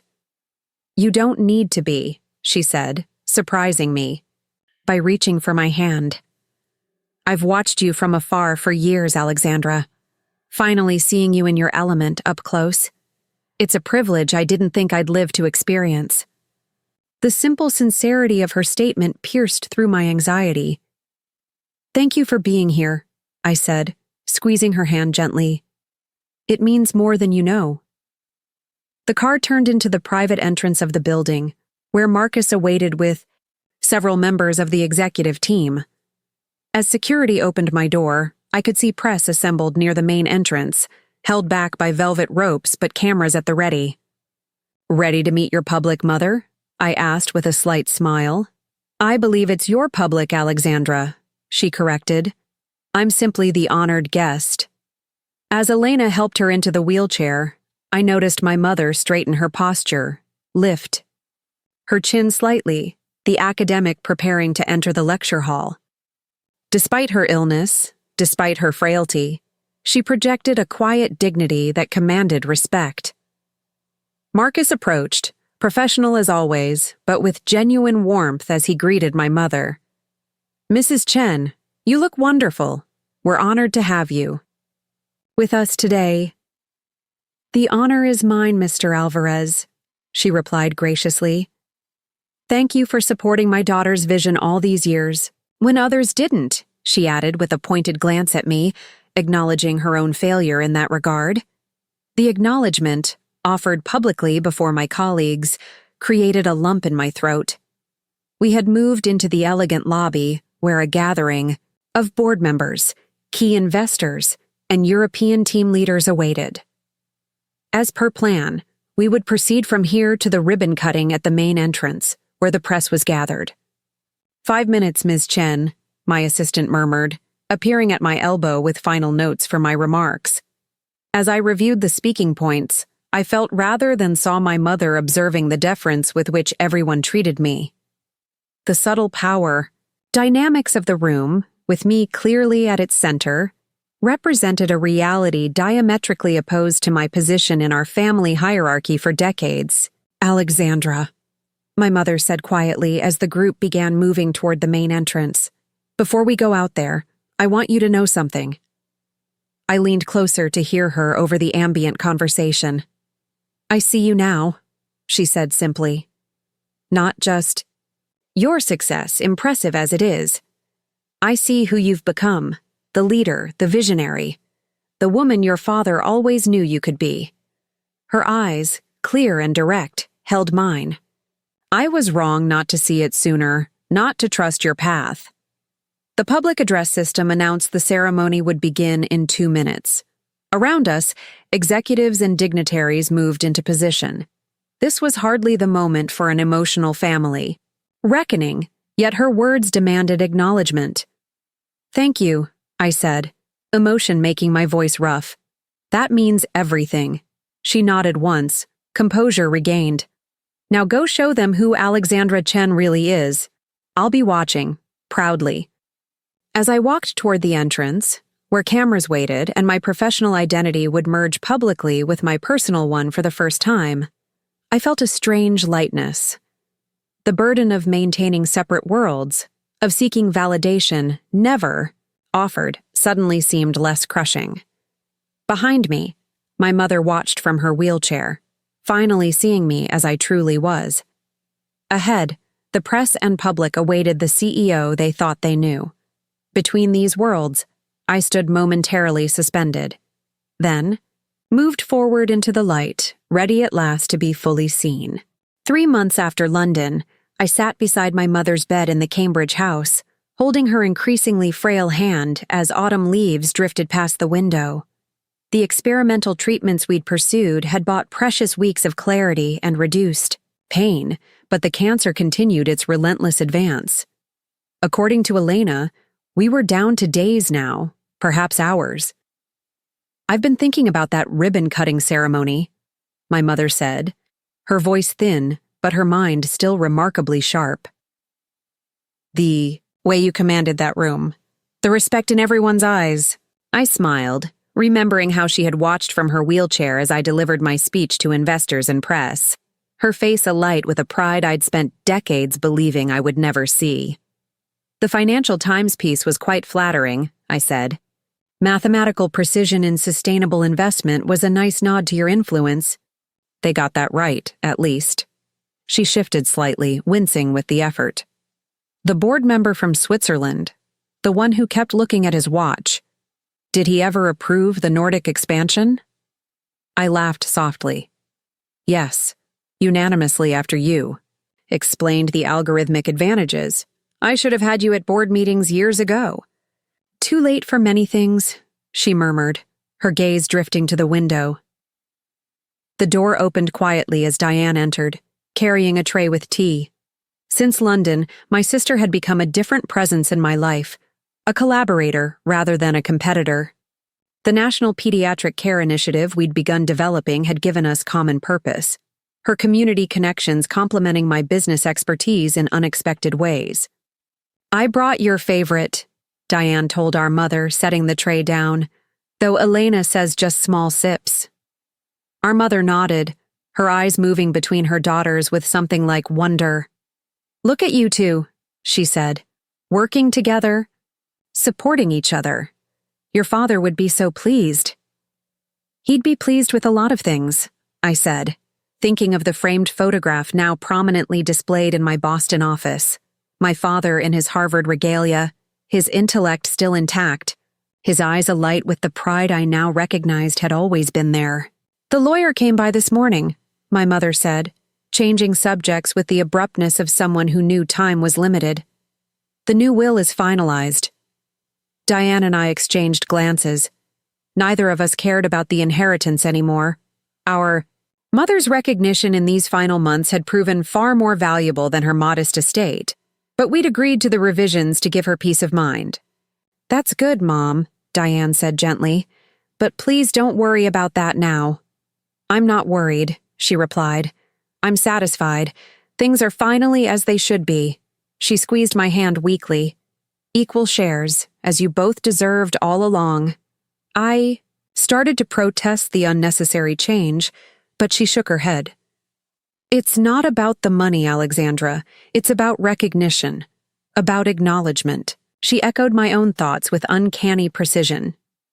"You taught me that." Outside, rain began to patter against the windows, the sky darkening to match the somber mood within. "There's something else," my mother continued, gesturing toward the drawer of her bedside table.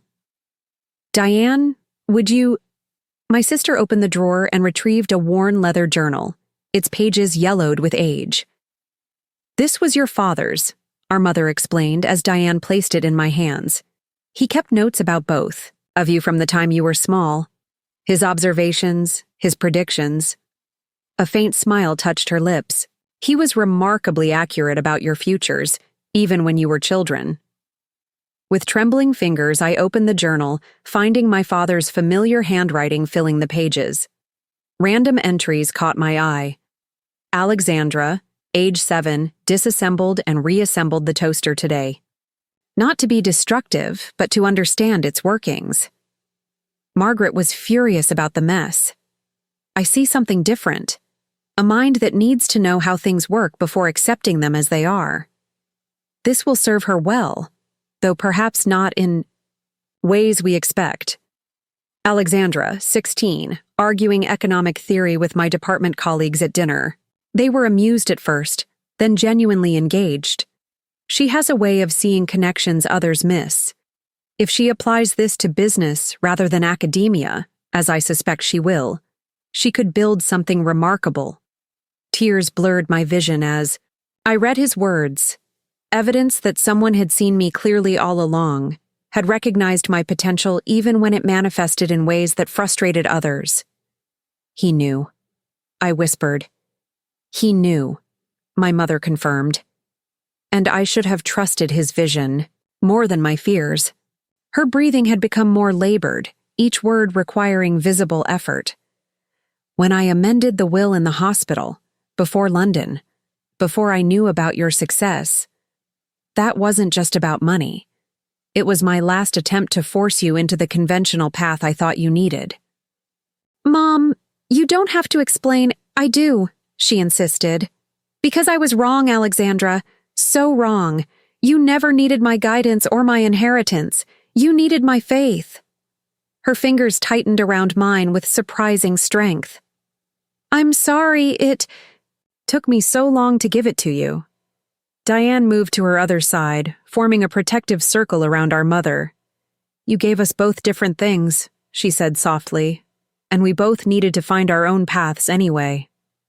Outside, the rain intensified, drumming against the roof of the house that had shaped all our lives. Inside, a fragile peace settled over the three of us. Not the perfect reconciliation of sentimental stories, but something real and hard-won. A recognition of failures and strengths on all sides, an acceptance of the complicated love that had always existed beneath the misunderstandings. The National Pediatric Initiative, my mother said, her voice growing fainter. Tell me again what you're calling it. Diane looked at me, a silent question passing between us. We'd discussed this but hadn't yet shared our decision. The Margaret. Chen Foundation for Innovative Care, I said, watching her face, combining mathematical precision with compassionate treatment, using the best of both your daughter's approaches. A single tear traced down her cheek. Your father would have loved that. We thought you might too, Diane said. Our mother nodded, her eyes growing heavy. I do, she whispered. Very much. As she drifted into sleep, Diane and I remained on either side, still holding her hands, the journal open between us, a bridge connecting past understanding to future possibility. 3 days later, she was gone. But something else had been found. In those final months, a truth that no inheritance could have provided, a recognition more valuable than any estate. My mother had finally seen me, truly seen me, for who I was. And in that seeing, had given me the one thing her money never could, the knowledge that I had been worthy of her pride all along. As Diane and I stood together at the cemetery, watching autumn leaves spiral down onto the fresh grave beside our fathers, I knew that the $10 million secret had never been about the money at all. It had been about being seen. And in the end, I was. Up next, you've got 2 more standout stories right on your screen. If this one hit the mark, you won't want to pass these up. Just click and check them out. And don't forget to like, subscribe, and turn on the notification bell so you don't miss any upload from us.